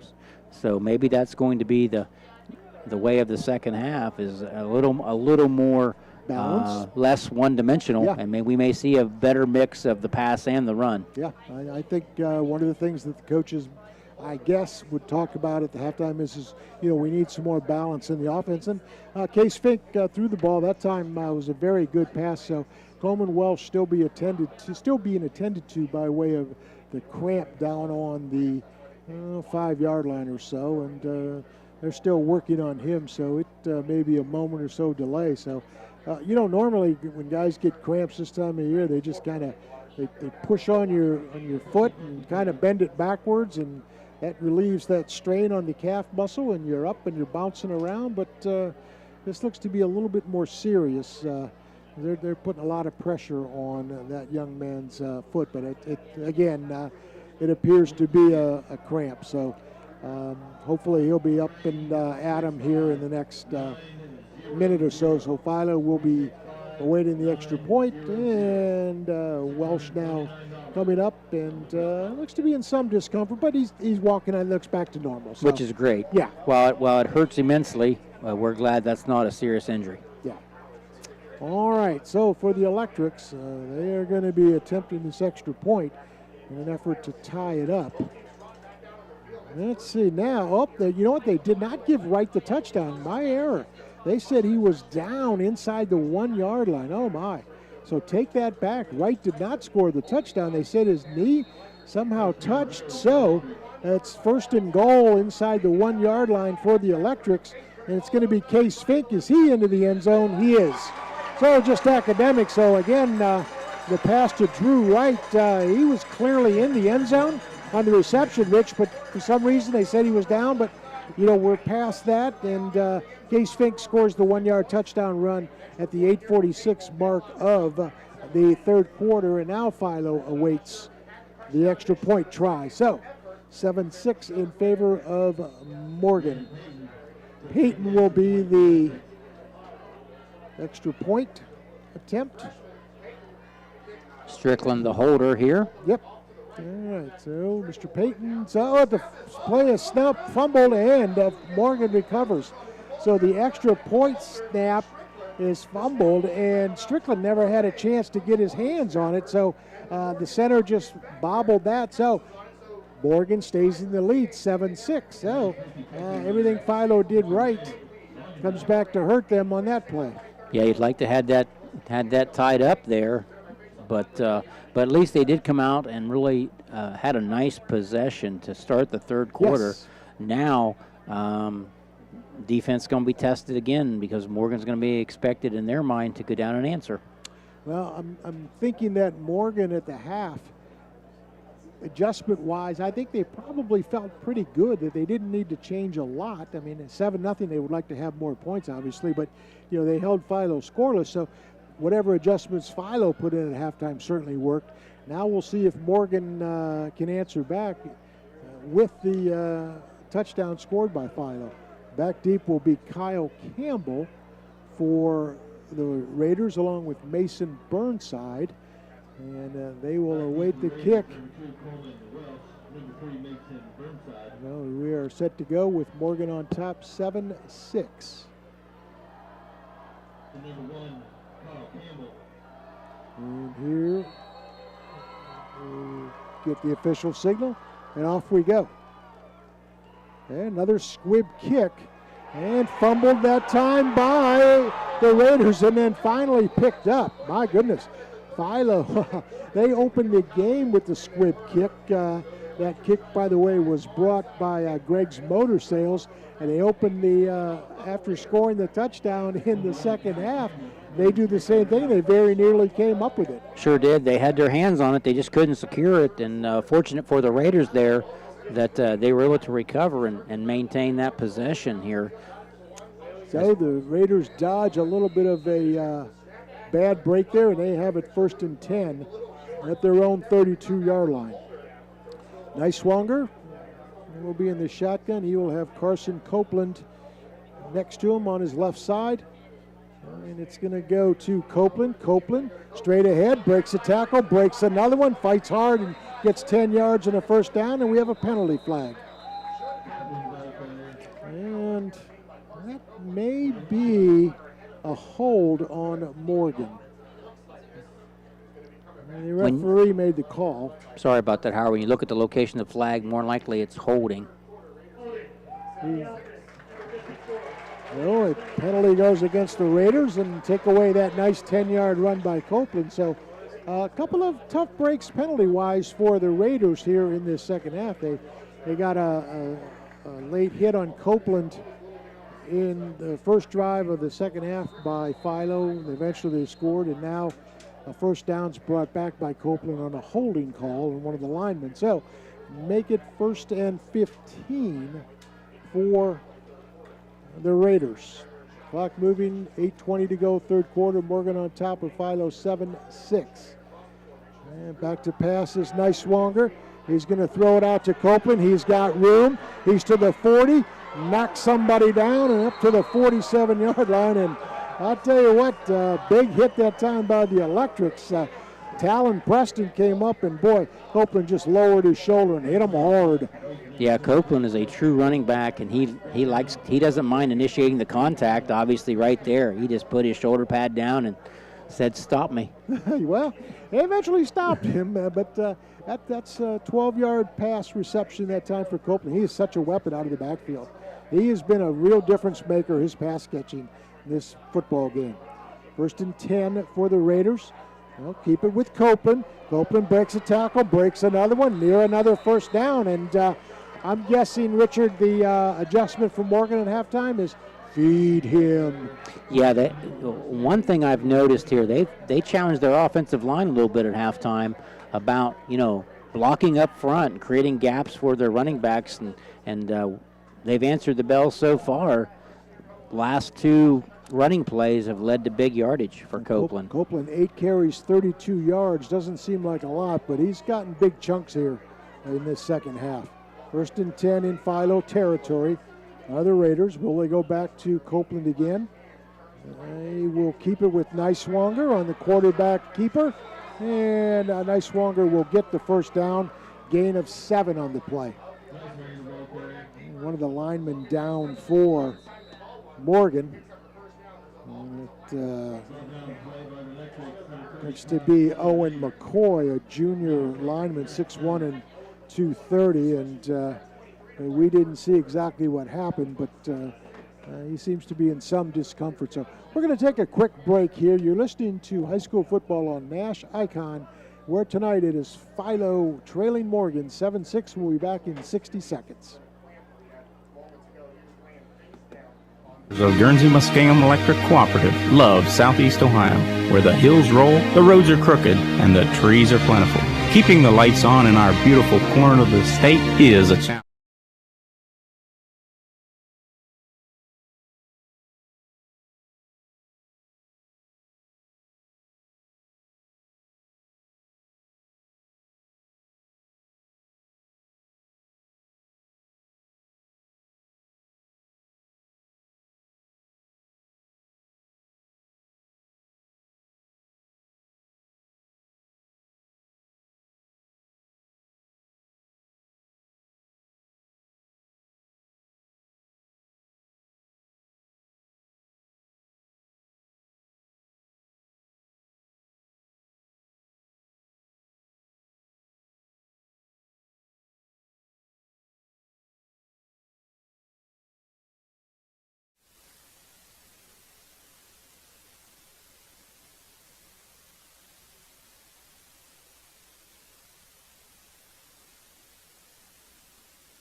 That may be unfortunate. We don't know. Yeah, just hope he's okay. But Yeah. you're right; he's been down a long time, and you can tell he's in obvious pain. And but they are attending to him to help him. And again, not going to be back in this game, obviously, but hopefully he's okay. Yeah. So he was blocking Niswanger's run, and yep, they're going to bring a cart out. So he will obviously need some medical attention, and let's just hope he's okay. You just hate to see that. It looks as though they're trying to, they've got him on his back, trying to do some stabilizing maybe on that knee or leg area. So we can tell you that the score is Morgan 7, Philo 6 at 7:23 to go here in the third quarter. Morgan led after the first half 7-0. Philo got the opening kickoff of the second half, marched down and scored the touchdown on a 1-yard run by Case Fink that was set up on a pass to Drew Wright, who had gotten it down to the 1-yard line. So the Electrics unfortunately were unable to convert the extra point, so we stand at 7-6 as the 7:23 mark comes along, and now the young man is getting some attention going into the cart. So Hopefully it's just a sprain or something like that because, as you well know, Richard, everybody's replaceable. Boy, you don't want to replace linemen. No, and you just want him to be okay, and they're getting him on the cart now, and hopefully he's gets better quickly and can return to the Raider football team. Yep. So we'll get back to you in a few minutes, but some shout-outs tonight along the way. Our good friend Mark Dreffs is listening in. We understand Cora Kirkbride, another big fan, is tuned in and checking things out. So in addition to our good friends from Morgan and Philo, we have a few other people out there, and we hope we can keep it going for you. But in the meantime, they're still assisting Mr. McCoy, that young Owen McCoy, with the injury for Morgan. And I think it appears to be a knee, Rich, from where the trainer is attending to him in the cart. She is actually in the cart with him, along with the looks like the Philo trainer as well. So a couple of folks from both schools. That's great sportsmanship for Philo to have one of their representatives too. So we'll get going here in just a couple of minutes. So 7:23 to go, and we'll get back to the action here with Morgan on top of Philo, 7-6. And Howard, that's the beauty of high school sports, was the sportsmanship right there by the Philo Electrics as he's being carted off the field, and along with the Morgan Raiders. They put the football game aside for a minute and wished him well. All right, as do we. So it's a 1st and 10 play for the Raiders. They are at the Philo 43-yard line. And Niswonger remains in the shotgun. And looks for the play signal from the officials, and off we go. So we are set to resume the action. Niswonger will pitch to Copeland. Copeland goes to the 40-yard line. Nice gain, 4 yards, and I tell you, he just runs low to the ground, and he just bulldozes his way. I think there's a place for him. I'm not suggesting he's a D1 player. There's a place for him in college football. Yeah, he just has a really nice run to him, the way he runs. And then, of course, he has a nice offensive line in front of him. And but yeah, he's a good running back and one of the best in the NBL. So 2nd down for the Raiders. Morgan stays with Copeland. And Copeland inside the 40-yard line down to the 37-yard line. Make it 3rd down, and let's go with about 5 for the Raiders. And, so much of this game we've talked about going for it, 2-down territory. Once again, not to sound redundant on that, Rich, I think, again, it's 2-down territory. 3rd and 4 on the 37. I think you go for it if you don't get it here.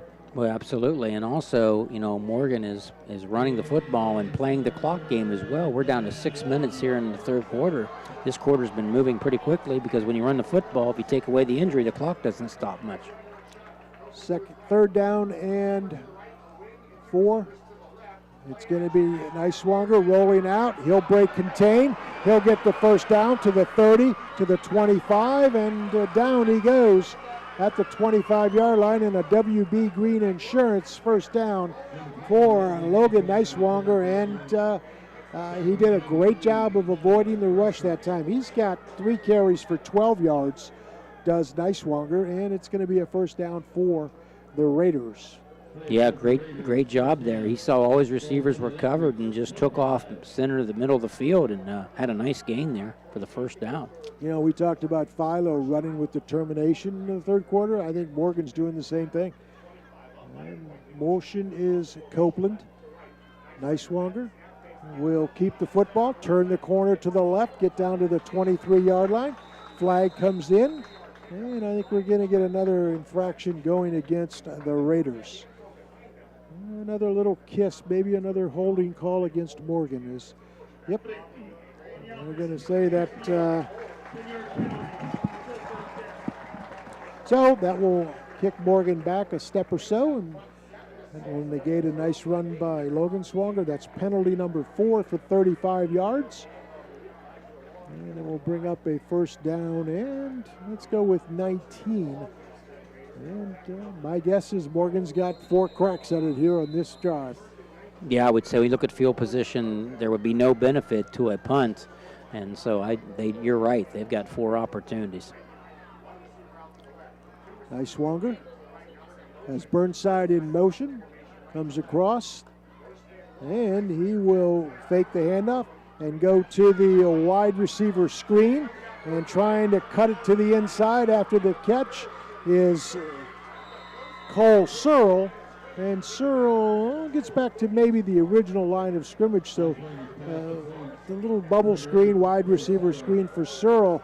First time we've seen that, and a nice job by Philo defensively of seeing that, something they've probably seen on film out of that formation. So a gain of about 7, make it second down and 12 for Morgan. Clock moving, 4:20 to go, third quarter. Morgan on top of Philo, 7-6.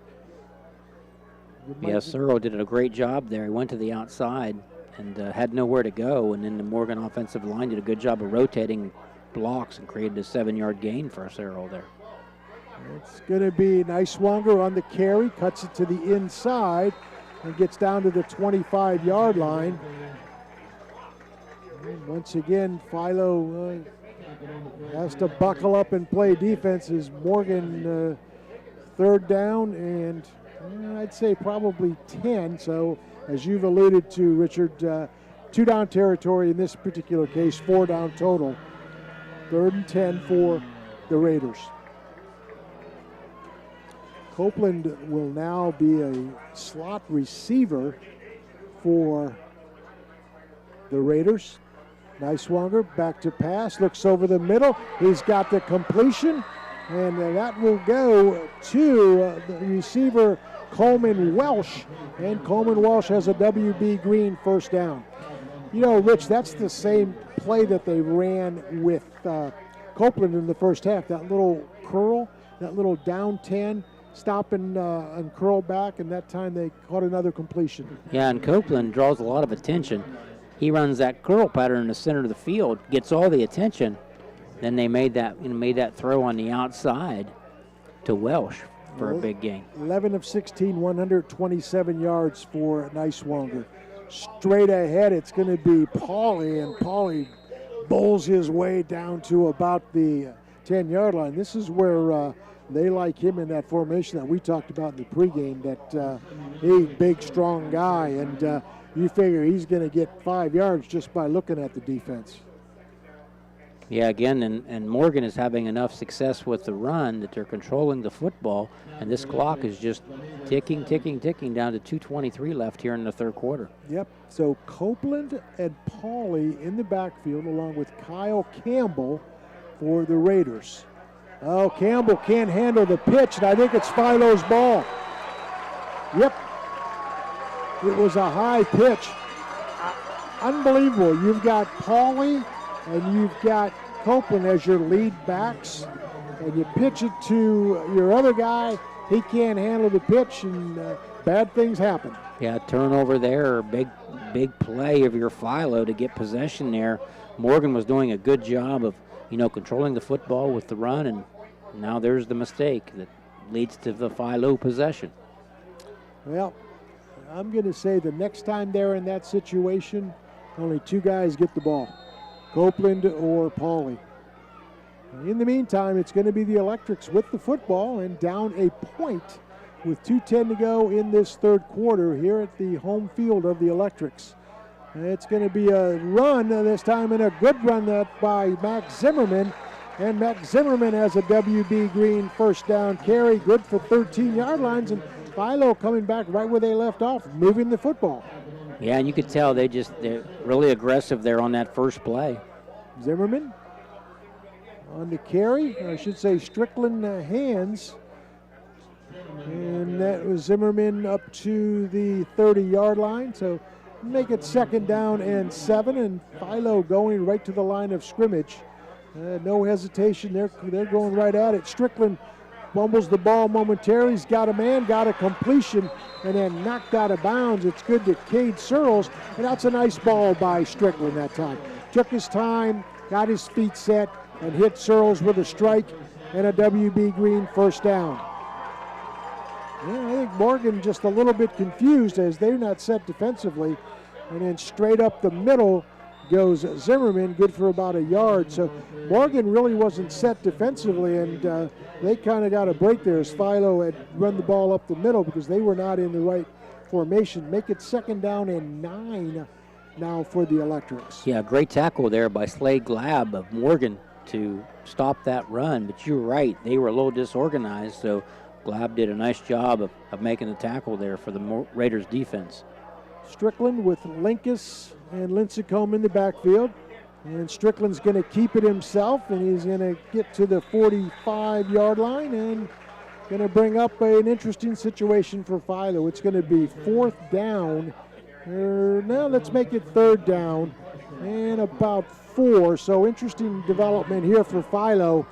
Do you keep it on the ground and if you don't get it, go for it at midfield? We don't know.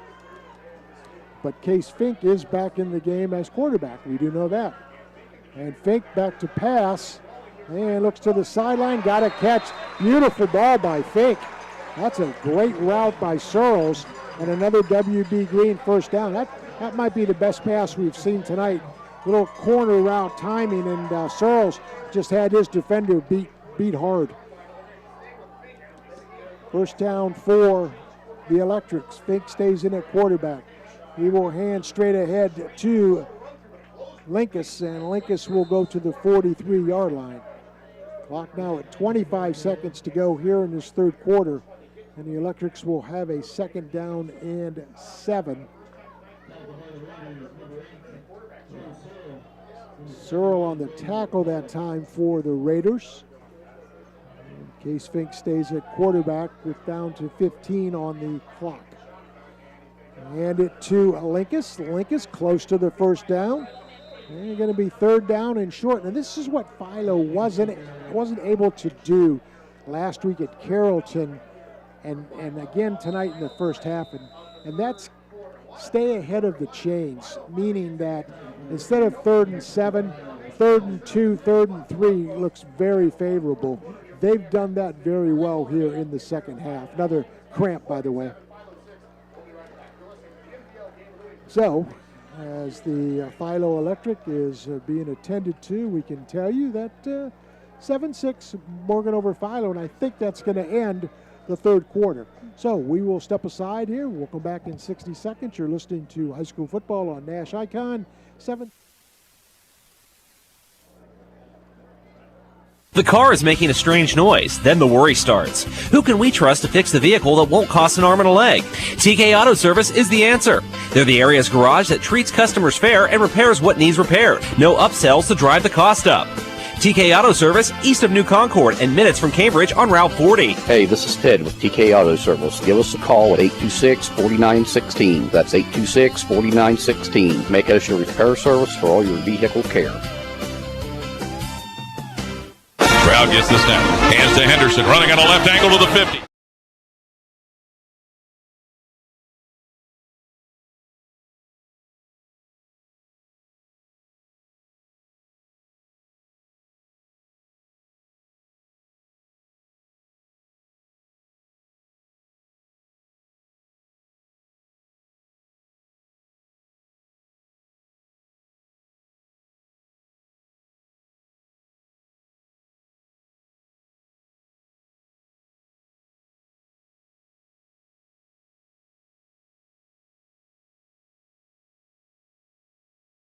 Cramp is Blake Linkus, and he has to come out. He wants to stay in the auto, and the coach said, "No, you gotta stay out for a play." So 7-6, and Philo driving, and we'll see now with a 3rd down and short. 3rd quarter stats. Rushing for Philo, 37 yards on the ground, 18 through the air. For Morgan, 35 on the ground, rushing 44 yards. The big key for Morgan, 3 penalties for 30 yards. Really helped Philo grab that 6-point touchdown. Sure has, and it's going to be interesting what happens on this 3rd and 3 for the Electrics. as we start the fourth quarter. Well, thanks to Linda Stewart doing the spotting and the stats tonight. So we will begin the fourth quarter. Both teams 3 timeouts left. And Philo with the football in Morgan territory. Case Fink will remain at quarterback. He's got Zach Savage in the backfield. And a little bit of confusion on the Electrics. Hopefully they don't have to take a timeout. The play clock is running. And they're a late lineman getting on for Philo, so you should be okay. Fink says, let's go. And now what? That may be too much time. Nope, false start. Yeah, they just didn't have it together. You know, as we said earlier, Rich, anytime you have a player come on late, the whole timing is just thrown off, and that's what happened there. Yeah, it's exactly right. You don't practice it that way all camp or at any time, and then that just throws the timing off. 6 penalties, 50 yards for the Electrics. Now they'll substitute again along the offensive line, and we'll start the fourth quarter one more time on a 3rd down and 8 for Philo. Back to pass is Fink. Looks, he's going to go for everything. Got a man in the end zone. Broke it up at the last second. Outstanding play. In the far end of the end zone. It was intended, I believe, for Linkus. Griffin Wells make it on the intended pass. And Copeland on the defense for Morgan. And that will bring up a 4th down and 8, and Philo will be forced to punt. So they went for it. One-on-one coverage. Great job by the Raider defense, and a good ball that time by Fink. Yeah, it really was. But you're right. Great breakup there by Hayden Six. Fake punt by Philo is not going to go. Defending that time was Mason Burnside. And the fake punt try goes against the Electrics.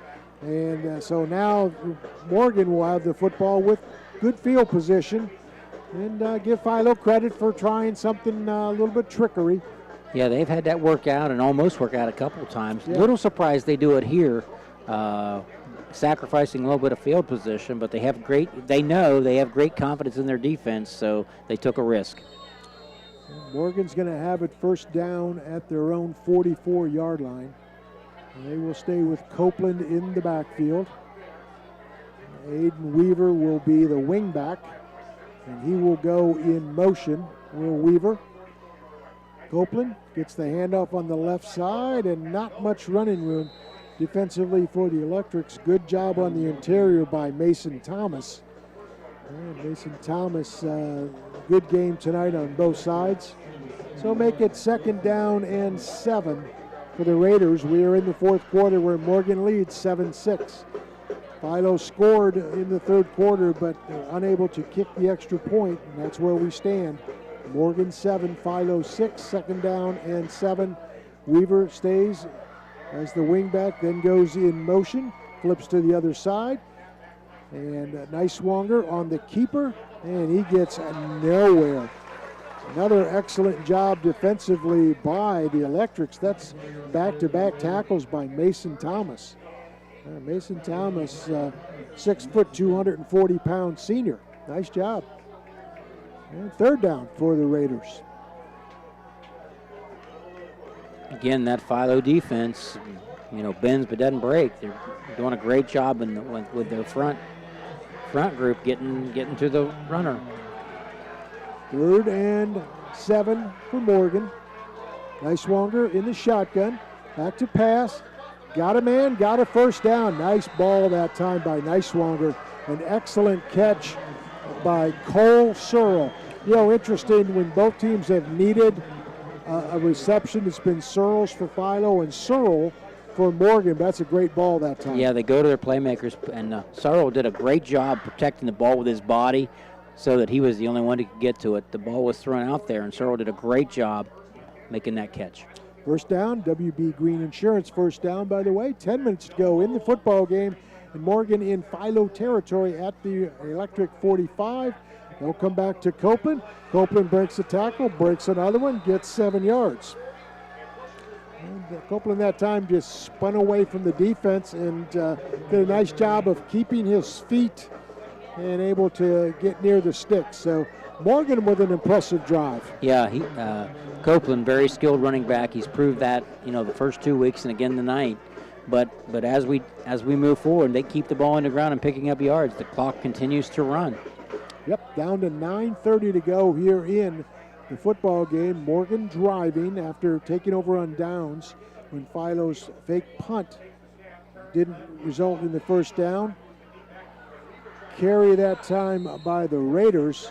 It's Aiden Weaver, and Aiden Weaver gets close to the first down, so it's going to be 3rd down and 1, give a couple yards to Weaver. And I'm wondering if they're going to bring Pauly back in for the big package. At 3rd and 1, that's kind of their MO. They may do that. I see a number 71 out there in the backfield, and he will be joined by Copeland. So they're going to go with the big package. It's going to be Pauly, and that's the first down, WB Green Insurance. And if I can, Richard, go back to the fumbled football of the last series. They weren't going to do that again. They're going with Pauly and Copeland right there. Exactly. You said if the scenario was the same next time, they probably going to make a change and give it to their playmakers, and that's exactly what they're doing. Nothing personal against you, 5'10", 160, but we're going to go with the big train there. So first down for the Raiders at the 8:25 mark. Very impressive drive going. They started at the 45-yard line of their own territory. It's going to be Copeland. Copeland to the left side and fights and gets about 3. He doesn't get the breakaway run, but he just beats on you, doesn't he? He falls forward. He keeps his legs moving. He's just a tough out, so to speak. Exactly. He's an endurance type guy that he just keeps running at you and running at you and running at you and just gets stronger and stronger and stronger. He doesn't break away, but he just pounds you. He initiates the contact. Going to be 2nd down and 9 after a gain of a tough 1 yard for Copeland. Morgan, no hurry, up to the line of scrimmage. Both teams have 3 timeouts remaining. Clock is moving, 4th quarter. They're going to pitch to Pauly, and Pauly's going to be strung out of bounds after about a 4-yard gain. So 3rd down, and let's go with about 4, maybe 5 for the Raiders. And that's a little bit of a break for Philo because he was pushed out of bounds, stops the clock, and it gives that defense a little bit of a time to regroup, Rich. They've been on their heels on this drive. Yeah, officially, Howard, they spotted that. They're calling that 3rd down and 7, which changes it just a little bit. Yeah, they're saying on the far side of the field that Pauly must have stepped out of bounds. So give him a couple of yards less than we thought he had. So good job by Philo of dodging that one. And now I think we're going to get a timeout by Morgan because, again, similar to what Philo had, formation problem. They were trying to send somebody in late substitution-wise, and as always the case, as you mentioned, Richard, you work all preseason on timing, and it's game 3 by now. You've got to get it sharp, and when you've got a guy arriving late, everything's off. Yeah, that's exactly right. So, but we just have to go ahead and keep competing and doing what we need to do. So we'll see what happens here as Morgan calls the timeout. All right. By the way, shout out to Coach Danny Hilty, one of our main men here at Philo, always on the ball, helps out in any ways he can. So thank you, Dan. He's helped us a little bit tonight with our player of the game, our Guernsey Muskingum electric drive of the game. So we're also looking at the play of the game. So shout out to Dan Hilty. Yeah, good timeout by Morgan there. They're just a little bit out of sync, and this is a big possession for them, in this territory with it being 3rd and 7. They want to make sure everyone's on the same page. Yep, so here we go. In motion is Mason Burnside for the Raiders. He will now go into the slot, now move to the short side of the field. And Niswanger in the shotgun will Pass, looks, can't find anybody, breaks contain, turns the corner, gets close to the first down, and he may have it as he is knocked out of bounds at the 23-yard line, and still no indication as to whether he has it, and I believe he does. So WB Green Insurance first down run by Logan Niswonger, and that sets up Morgan in great territory now, as this is a very impressive drive.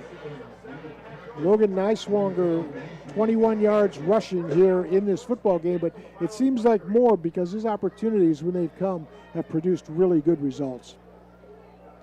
Yeah, he just did a great job right there of making a big play to get the first down. Yep, not a great run, but got enough. So first down and 10. It's going to be Copeland. Copeland inside run. He's down to the 5-yard line and dragged down from behind by the Electrics, Demetrius Strickland. But it's going to be first and goal for Morgan. Yeah, big play by Copeland. And again, tough to get to the ground. He broke through the line, and linebackers had to come up and make a big stop right there and to prevent the touchdown. But the ball about the 9-yard line. First and 9, first and goal. At the 6:40 mark, the Raiders trying to add on to their lead. It's going to be Copeland. He is going to be stuffed at the line of scrimmage down to about the 2 or 3 yard line. But the good news for Morgan is not only does he keep the drive going further to the end zone, but they're really running this clock down. Yeah, they really are. They haven't put the ball in the air. It's all been by the ground, just ground and pound, the old term there, but done a great job of just maintaining possession of this football and gaining positive yardage. 15 carries, 66 yards for Copeland, and the 1 touchdown for the Raiders. He will be in the backfield. He's going to get the carry. He's going to be stuffed. Yeah, no gain on that time by Copeland. So third down. One more try. Now, you start to wonder, are they going to consider a field goal if they don't make it here on third and goal? Copeland is their kicker, and we saw him on the extra point. Looked like he had a good enough leg.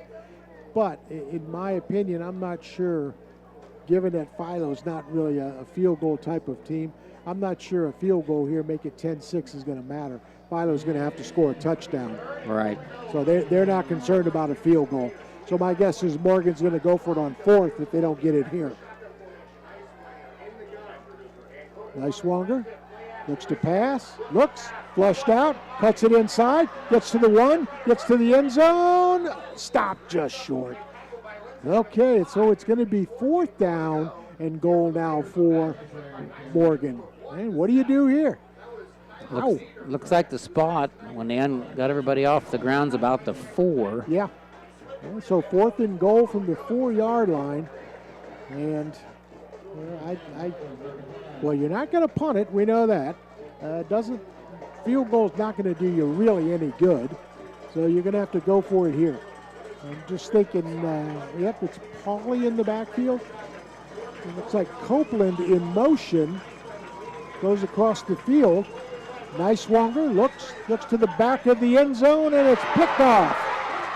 Intercepted by Philo. That's Demetrius Strickland with the pick at the 4:16 mark of the fourth quarter, and Philo comes up with a stop. How about that? That's a big play by young Mr. Strickland. Outstanding. Wow. Well, that's a turnaround. So Morgan could have really done a lot of damage to Philo had they scored the touchdown, but they are unable to. So all of a sudden, hey, any kind of score for Philo, and they win the football game. Yeah, great defensive play by the Electrics and Strickland there.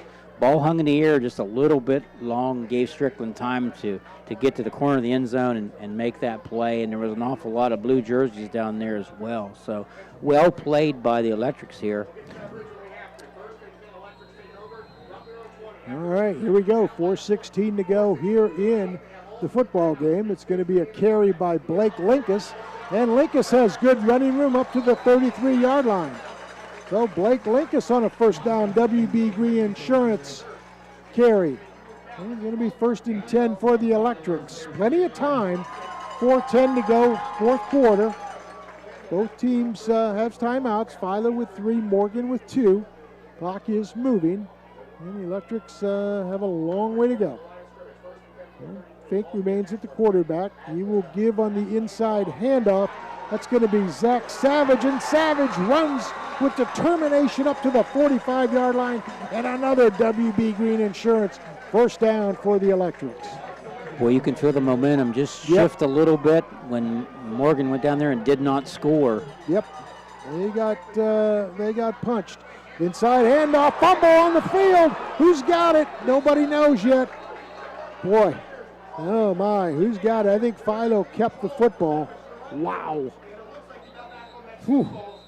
Yeah, that was Savage, and I think Savage recovered his own fumble. So,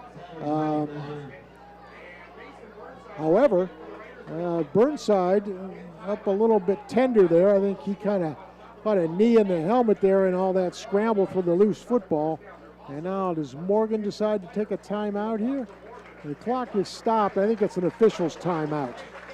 So we're going to get up as an injured Morgan player with another cramp. And also a Philo player with a cramp. So late in the evening, the humidity and temperature is still pretty high, and the fellows are still feeling the results. So we've got the Morgan trainer taking care of one of their guys, and we've got the Philo trainer taking care of one of their guys. So we'll see where we're at. So Morgan's up on his feet with no problem is Seth Miller. And still down on the ground for Philo is Hayden Adolph.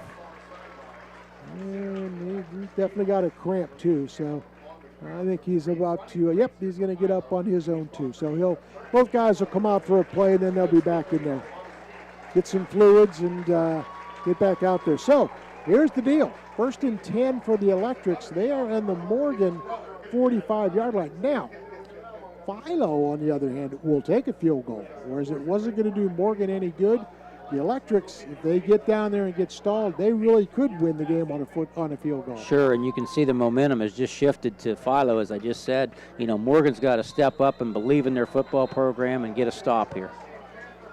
1st and 10 for the Electrics at the Raider 45-yard line. It's Savage. Savage gets to the line of scrimmage, gets forward for about a yard or two, stopped by Pauly, and then we'll bring up a 2nd down and 8. You know, you think, Rich, too, this is probably it for the Electrics. If they don't score on this drive, they may not get the football back. Yeah, I would agree. This is going to be their, more than likely, going to be their last possession of the football game. So what they do here is going to dictate the outcome of the game. Okay, so Electrics on a 2nd down and 8. Under 3 minutes to go in the football game. And it's going to be a fake by Fink.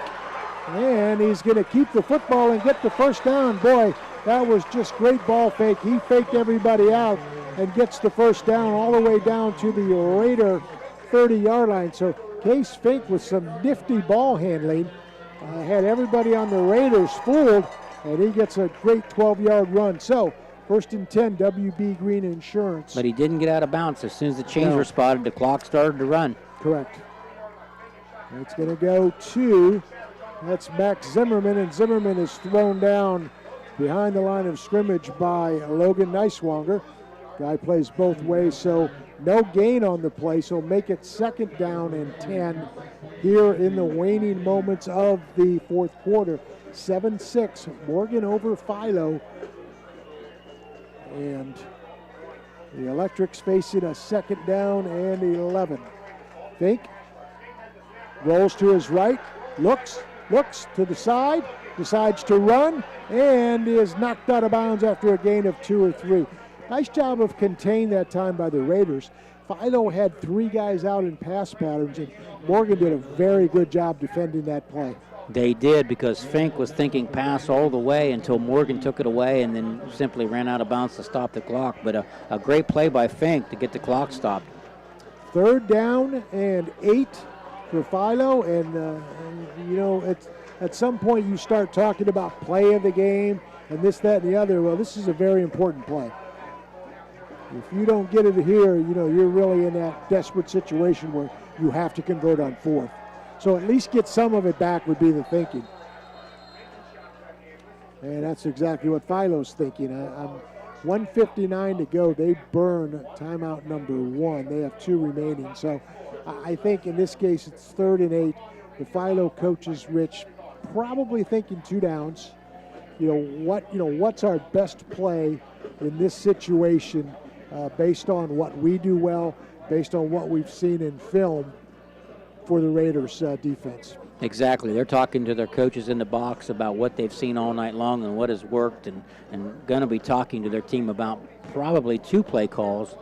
If we don't get it, we're going to run another one. So they're going to discuss both plays more than likely, and they also know this is more than likely their last possession, so they want to have everything right, everybody on the same page, and with 3 timeouts, it didn't hurt to take one right there just to make sure everybody knows what we want as a coaching staff. Well, we are set to play the final 2 minutes here.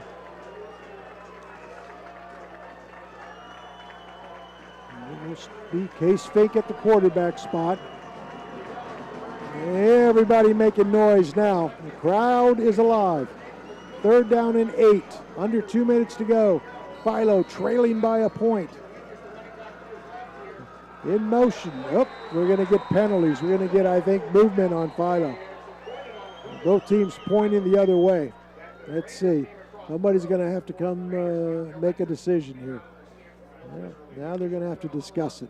Boy, that just came out of nowhere, didn't it? Yeah, they all move, so it's going to come down to a false start or offsides. Well, let's see. We're going to find out. Everybody's like, what? Who is it? Oh, boy. They're going to call it on Philo. So, the Electrics, tough penalty. 3rd and 13 now. That's penalty number 7 for 55 yards, but now you're almost in a passing situation, Rich. Boy, that sure does. That changes the play call tremendously and really makes you probably one-dimensional here. Well, they'll have Lincecum in the backfield with Fink and Linkus. Back to pass is Fink. They'll throw it short, unable to come up with it as Linkus in and out of, or I should say Lincecum in and out of his hands. And this is going to be the ball game right here, I think. 1:55 to go, 4th quarter, 4th and 13. And if you've got a secret weapon or a play you haven't ran in a while, well, this has got to be it. So Philo does have the 2 timeouts, and I'm wondering if they're going to burn another one here. Well, yeah, I think they are. The play clock's at 9. I think they're going to call timeout. And set up that one play. So, yep, they're going to take it right now. That's going to leave them with 1. So, passing department for Case Fink. He's actually thrown the ball pretty well in the second half as Fink. So, he's obviously going to have to air it out here. And passing, he is 2 of 4 for 28 yards. Keep in mind, the 1 touchdown pass was called back. So, I think they've had some success throwing short to one of the backs. That's a possibility. I'm not sure a screen pass is in their playbook, but that might be something you figure that Morgan's going to have a big rush anticipating pass. So if they do have a screen play package, that might be a call here. And don't forget, one of the best receivers in the MVL is Cole Searle that has, he's been their play guy tonight too, and they needed someone to make a big play. If you're Morgan, just keep it in front of you. Even if you sacrifice the first down, don't give up a touchdown here. Cole Searles is in the slot for the Electrics, and now Morgan takes a timeout. So they looked at formations, did the coaches upstairs, and they saw that Philo had Griffin Wells on the outside and on the slot, Cade Searles. So I think Morgan is saying to themselves, okay, guys, if they come back with this same formation, who in the secondary is responsible for the slot guy and for the outside guy? And I think just after that, just go ahead and play your defense. But, a wise timeout by Morgan. Yeah, again, if you're just like Philo, you want everything to be right, because if you get a stop here, it's ball game more than likely. With 1:55 to go, you get possession with the lead. And with Philo only having one timeout, you're going to more than likely run this clock out and walk out of here with a win. So, big play for both sides here. Yep, here we go. It's going to be 4th down and 13 for the Electrics following the Morgan timeout. Both teams have one remaining. Case Fink in the shotgun. Back to pass. Looks. Now he's going to break. He's going to drive. He's going to be knocked down and fumble the football, but it's not going to matter. Morgan's going to take over on downs after the stop on Fink, and boy, their fans are really pumped up down there. Yeah, they're excited. Well, now we're going to get a personal foul on somebody. A flag was thrown. Somebody said something to somebody that shouldn't have been said. Well, I think we're going to get a sideline warning or excessive celebration on the Raiders. I could be wrong, but there didn't seem to be anything else happening. Yeah, they'll retain possession, but enforce the penalty more than likely. Right. Yeah, unless something happened that we didn't see. Now the play was over. We're about to find out. Dead ball. All right, so a little bit of trash talking by Mason Burnside, and he will come off. And we're not down there, Richard, so we don't know exactly what was said. But if young Mr. Burnside said something he shouldn't have said, and I'm the Morgan coaches, even if I win this game, I'm not happy. No, they'll address it, and it was the excitement of making a great play there, and I believe he might have taken his helmet off on the field as he was exiting, and that's that resulted in a penalty or said something. Yeah, I don't know. I could live with the excitement of taking your helmet off, which is a penalty, but I can't defend trash talking after that stop. So we'll see. We don't know. So let's give him the benefit of the doubt. First down carry for Morgan up to the 22-yard line, and Philo can only stop it one time. So it's getting to the point where Morgan just may be able to one first down and seal it. Yeah, and obviously they're going to keep it on the ground.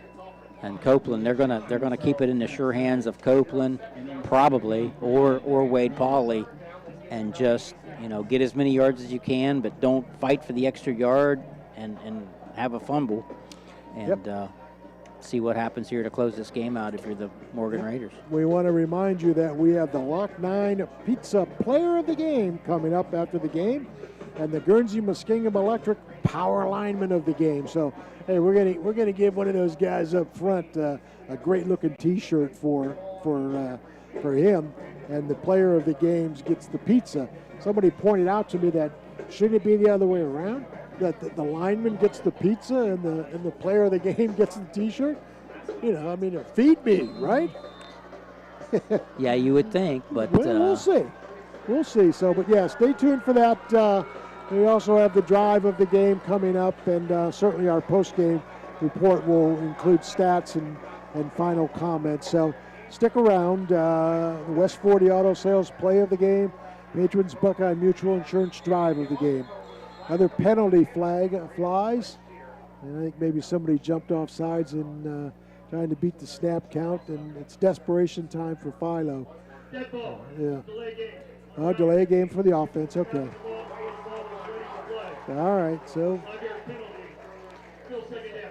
second down and 6 now make it to second down and about 11 now for the Raiders. And if you're the Raiders coaching staff, though, you want this clock to run, and these penalties, one first down and it's over, and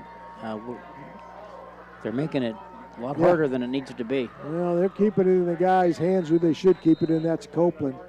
Copeland gets 3 or 4, so that's going to make it second down and 12 on the 15-yard line.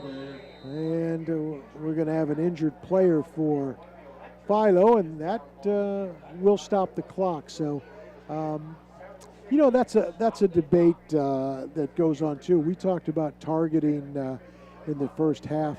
This looks to be a cramp, but a lot of teams are upset because other teams have the injuries, the fake injuries, so to speak, at the end of games, and which stops the clock, obviously. And should they be penalized if they have no timeouts? If they have timeouts, should they be assessed the timeout? I don't know. My personal opinion is that if you are injured on a play, you shouldn't be able to come back until after the series rather than a play or two. You should have to sit out until your team gets the ball back. I think that would eliminate some of those fake injuries. Not that this is one is. This is a cramp. So that's a cramp by Mason Thomas, who's played a great game tonight, by the way. But he's coming off without any assistance, so he had a cramp. But again, just to put a cap on that, that's something I think down the road, rules makers may have to look at. Yeah, but tonight we haven't seen that be the case. We've a lot of cramps, and it's been on both sides. So just the heat, I guess it's the September heat now, but just the heat makes it difficult on these young men trying to stay hydrated and not cramp up, and we've seen a lot of it tonight. 3rd down and 11. Philo could get the ball back. There won't be a lot of time, but they I think, will get the football back. Now what do we got? So and now the clock should be winding, should it not? On 3rd, it should be ready for play as soon as they're ready. They're so resetting the play clock to 40. All right. Okay. But I would think on his whistle the clock would start. Right. And here we go. Yeah. Okay.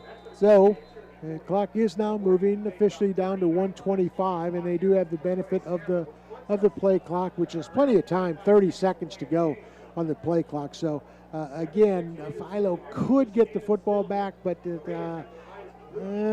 probably not. Well, and that they've been taught and talked about, they're going to snap that thing to about 2 seconds. Yeah. This is the fun part of practice, isn't it? When you work on the last few seconds of a football game. Yep. Play clock down to 5, game clock down to 50. It will be a nice Wonger under center, and he will give to Carson Copeland, and Copeland will fall forward for about 4 yards. And I don't think that anybody's going to have any more time left. Once they put the ball in play there's about 1 second difference between the play clock and the game clock. It's going to be 4th down, so Morgan has to punt the football. And back deep is Griffin Wells. So if you got a punt block on, boys, now's the time to go with it. Yeah. So my guess is Morgan will take the delay of game penalty. Clock will stop, as Rich said, with about a second to go. And actually, you could just fall on the football. Yeah, I don't think you even need to take a chance. No, I wouldn't even. Yeah. That's going to should be a snap and kneel. Yeah.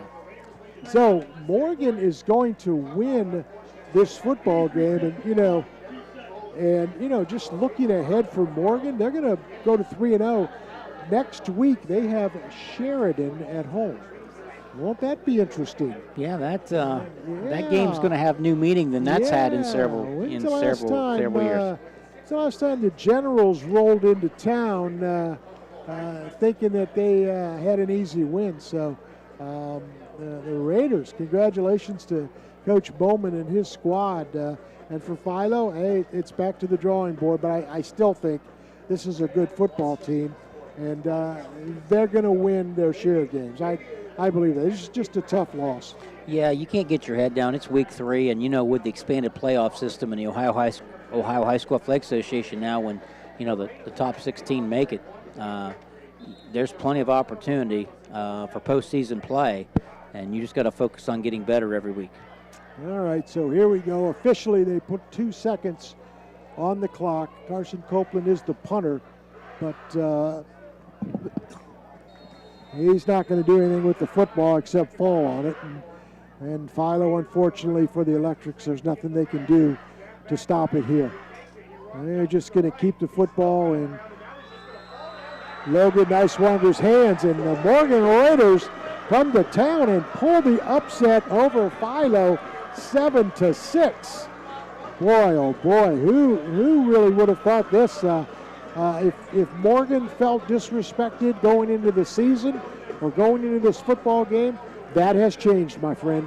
Yeah, they proved tonight to be very resilient. Come on the road to a Philo team that didn't go their way last week. We knew they'd be fired up, and they were. It's just Morgan really just held up the test of beating a really good football team, and that's not to take away anything from their first two opponents that they beat. But, to come on the road and get another win, a lot of credit to the Morgan Raiders. Yeah, congratulations to Coach Bowman in his fourth season now. And, it'll be a happy 20 miles back to McConnellsville, won't it? And for Philo, as you mentioned, it's a good football team, and they will be heard from. I really believe that better days are ahead for the Electrics. I think, they're just going to have to get some of that offense going and really work on some things. But defensively, there's no doubt that Philo's is right there. They can play with anybody in this league. Absolutely. You give up one score, you're going to win most games. Right. And just didn't happen tonight. They've just got to continue to work on their offense, grow offensively, and they will. They're well coached, and they will get a lot better. But I'm sure they're disappointed with the last 2 weeks of not putting more points on the board. But they'll work on that, and they'll continue to get better. And just a great game to watch as a fan. If you didn't care who won tonight and you just came out and watched a high school football game, you had to walk away feeling that, boy, we had two teams that competed against each other really well. And, again, congratulations to the Morgan Raiders and Philo Electrics. Just get back to work and keep building your program. They'll be fine. Yep. Well, we're going to step aside, and when we come back, we're going to have a few awards: the play of the game, the drive of the game, the player of the game, and the Guernsey Muskingum Electric power alignment of the game. So we've got lots of stuff to hand out here. So we're going to take a break back to the studio. We'll come back and we'll settle things here. But we can tell you, Morgan over Philo 7-6. We'll be right back.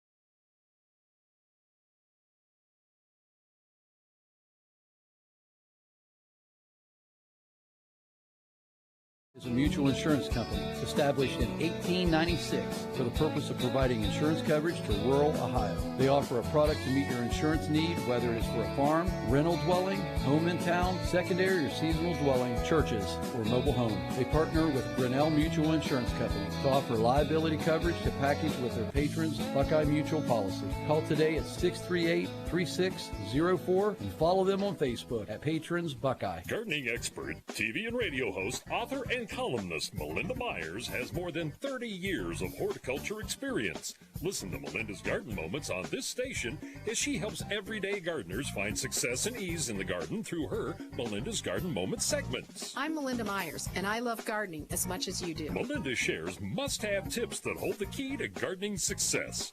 Melinda's Garden Moments are brought to you by Surgent Construction. Tune in weekdays to hear Melinda's Garden Moments right here. I'm not buying till I check on Ford. Most of us are faced with uncertainty every day. Your job, your finances, sporting events, schooling for your children, and so much more. With so much uncertainty surrounding you, there's one auto dealership that you can be certain about, and that's Doan Ford. You can be certain that you'll always get a great deal and the best service afterwards. In business for nearly 60 years has given Doan Ford the reputation of being a strong, reliable dealership. Be certain. Choose Doan Ford. Online at DoanFord.com. This year, the Southeastern Med Cancer Services team is celebrating 30 years of being accredited by the National Commission on Cancer. Earning this accreditation and maintaining it for 3 decades is a testament to their team's quality outcomes, dedication, commitment, and care for their patients and community. Learn more by visiting seormc.org today. They were there for us, and this Veterans Day we're giving back. This is Russ Abels from Abels Heating, Cooling, and Electric. We've partnered with Amana to give new furnaces to 2 local heroes in need. Whether they're active duty, a veteran, or a surviving spouse, if you know someone who could use help staying warm this winter, tell us. See the details and make your nomination by October 21st at heatforourheroes.com and help Able serve those who served us. Hi, this is Jenny Johnson with AVC Communications. I'm guessing it would be very beneficial to your business if you could reach a bunch of people all at once with a message. So, I'm going to let you in on a little secret. First, rent an arena. Then, equip it with the best PA audio system money can buy. Give away free tickets to enough people to fill all the seats in the arena, pack the crowd, and do your presentation. Or, just put a radio commercial on one of our 7 local radio stations. Each week, we reach enough people to fill that arena, and that is exactly why radio advertising works. This is Jenny Johnson. Email me today at jjohnson@yourradioplace.com. I can't wait to help you increase your sale. And we are back here at Sam Hatfield Stadium, where a disappointed Philo crowd sees the Electrics drop a tough one, 7-6. To the Morgan Raiders. Morgan led at the break 7-0. Philo responded in the third quarter with a touchdown. Unfortunately, the extra point try was mishandled, and the Electrics were unable to convert the extra point, and that's where we ended up, 7-6 Morgan over Philo. So Morgan goes to 3-0 on the season. The Electrics still a good football team, and they'll be heard from. They dropped to 1-2 on the season, but you like defense, Rich. I think you saw it tonight. Yeah, you sure did, and 7-6 win for Morgan on the road. They've got to feel real good about it. Come in here and get a win when points were few and far between. Statistically speaking here, if we cover both teams quickly here, Philo. Fink was 2 for 4 for 28 yards, interception. Strickland 4 for 6, 42 yards, interception for a total of 70 yards through the air. Rushing, they rushed the ball by committee tonight. We did have Lincoln 4 carries, 14 yards. Strickland 4 carries, 13 yards. Fink carries 6 carries, 18 yards. Savage 8 carries, 32 yards. Linkus 10 carries, 64 yards for a total of 164 yards on the ground for the Electrics. 7 penalties for 55 yards and also 2 turnovers. So, again, Philo bit a little bit by the turnover bug and the penalty bug, the same type of thing that happened to them last week when they lost the 14-7 at Carrollton. For Morgan tonight, Niswonger, 12 of 17. Another good night for him, 135 yards. Did have 1 interception. And then the rushing was led by Copeland, 19 yards, 78 yards. Niswonger, 7 carries, 23 yards. Campbell, 2 carries, 17 yards. Pauly, 3 carries for 8 yards. Total of 132 yards on the ground for the Raiders. Penalized tonight 6 times for 55 yards, but they did have 3 turnovers, but did overcome those mistakes to hold on to win 7-6 over Philo here in Duncan Falls. You're listening to the postgame report brought to you by Southeastern Med, one of our great sponsors. Let's go over them real quick. TK Auto Services, Greg's Motor Sales, WB Green Insurance, Doan Ford, White Pillars Christmas, the Buckeye Patrons, Buckeye Mutual Insurance, West 40 Auto Sales. Again, as we mentioned, Southeastern Med, AMG, Vanadium, also one of our great sponsors. So, Rich, it's time to give out a few awards here, and in a close game with a lot of guys who I think could have made a difference on either way. Let's come up with the play of the game, which is brought to you by West 40 Auto Sales. What do you think? Well, we did, we had limited offense in terms of scoring, but I think the play of the game was the Morgan touchdown. Got him the lead at 7-0, held that for a long time until Philo did score. Wasn't able to capitalize on the extra point, so we had a 7-6 score. But I think that the touchdown for Morgan just gave them enough to walk away with the win. Yeah, honorable mention, Demetrius Strickland had that great interception in the end zone.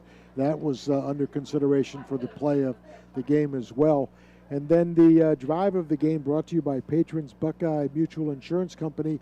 I think you have to stay with Morgan and the drive that they put together that was capped off by the Copeland TD, I think was very impressive. They mixed the run and the pass together and scored, and that 7 is what held up to make the final 7-6. Sure did, and that pass to Cyril there to set up that touchdown was big. But the touchdown, the run by Copeland there to give him that 7-0 lead at that point, to me, was the drive of the game tonight. Also, Guernsey Muskingum Electric, the power line. I love this award. Let's give out some love to some of the big boys up front. The power lineman, Guernsey Muskingum Electric. We had some help from Coach Dan Hilty on this one, and as well as our own observations. The interior blocking tonight for Philo, very good. We're going to go to the power lineman. He'll receive a nice T-shirt to Austin Tysinger of the Electric. So congratulations to him. And then finally, Rich, the big one, the Lock 9 Pizza Player of the Game. And, I think some guys, a lot of honorable mentions, but for me, the guy that I think just controlled things offensively and somewhat defensively is Logan Neiswanger for Morgan, the Lock 9 Pizza Player of the Game. Yeah, through week 3, he's been very consistent. 12 of 17, 135, did have the one interception, but, he's really consistent. You can count on him, and he did a nice job of just managing the offense, keeping drives alive, making good decisions, and I think he's very deserving of. So congratulations to the 4 winners of our little bit of stuff that we like to give away, courtesy of Guernsey Muskingum Electric, Lock 9, and some of our other great sponsors, Patrons, Buckeye Mutual, West 40, et cetera, et cetera. So that's going to do it from Sam Hatfield Stadium, where tonight the Morgan Raiders took a large step, Richard Hall, to respectability and accountability when they walk into town underdogs, and they walk out of town with their heads held high, 7-6 winners over Philo. Yeah, and they'll talk a lot about it. I think they've really turned some heads tonight. People knew coming in they statistically had played really well, but I think tonight to come on the road, come down here to Philo, get a big win, and do it with 1 touchdown, and says a lot about their defense. We talked a lot, and I'm guilty of it. I talked a lot in pregame about their offensive firepower. Didn't spend much time talking about them defensively, but I think what we witnessed tonight was a team that, has both going really, really well. Played great defense tonight to walk away with a 7-6 win. Points were sparse, but Morgan Raiders walk out of here 3-0. Yep, and one finale on the Lock 9 Pizza Player of the Game in Duncan Falls. Make sure you try their Wangus burgers with unlimited fries, 100% juicy Wagyu, and an Angus blend. It's the people burger people come back for at the Lock 9 Pizza in Duncan Falls. And maybe Logan will invite us. What do you think?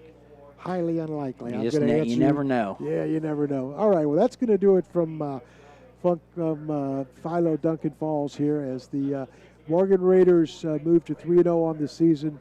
Philo drops to 1-2. My thanks to Richard Hall. My name is Howard Twiggs, and Philo scores 7-6. Morgan over Philo. Have a great weekend, everybody. We will speak to you next week. Good night.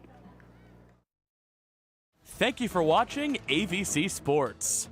This game is brought to you by Doan Ford, Patrons Buckeye Mutual Insurance, WB Green, West 40 Auto Sales, Southeastern Med, Abels, Valentine Insurance, Greg's Motor Sales, TK Auto, and White Pillars Christmas House.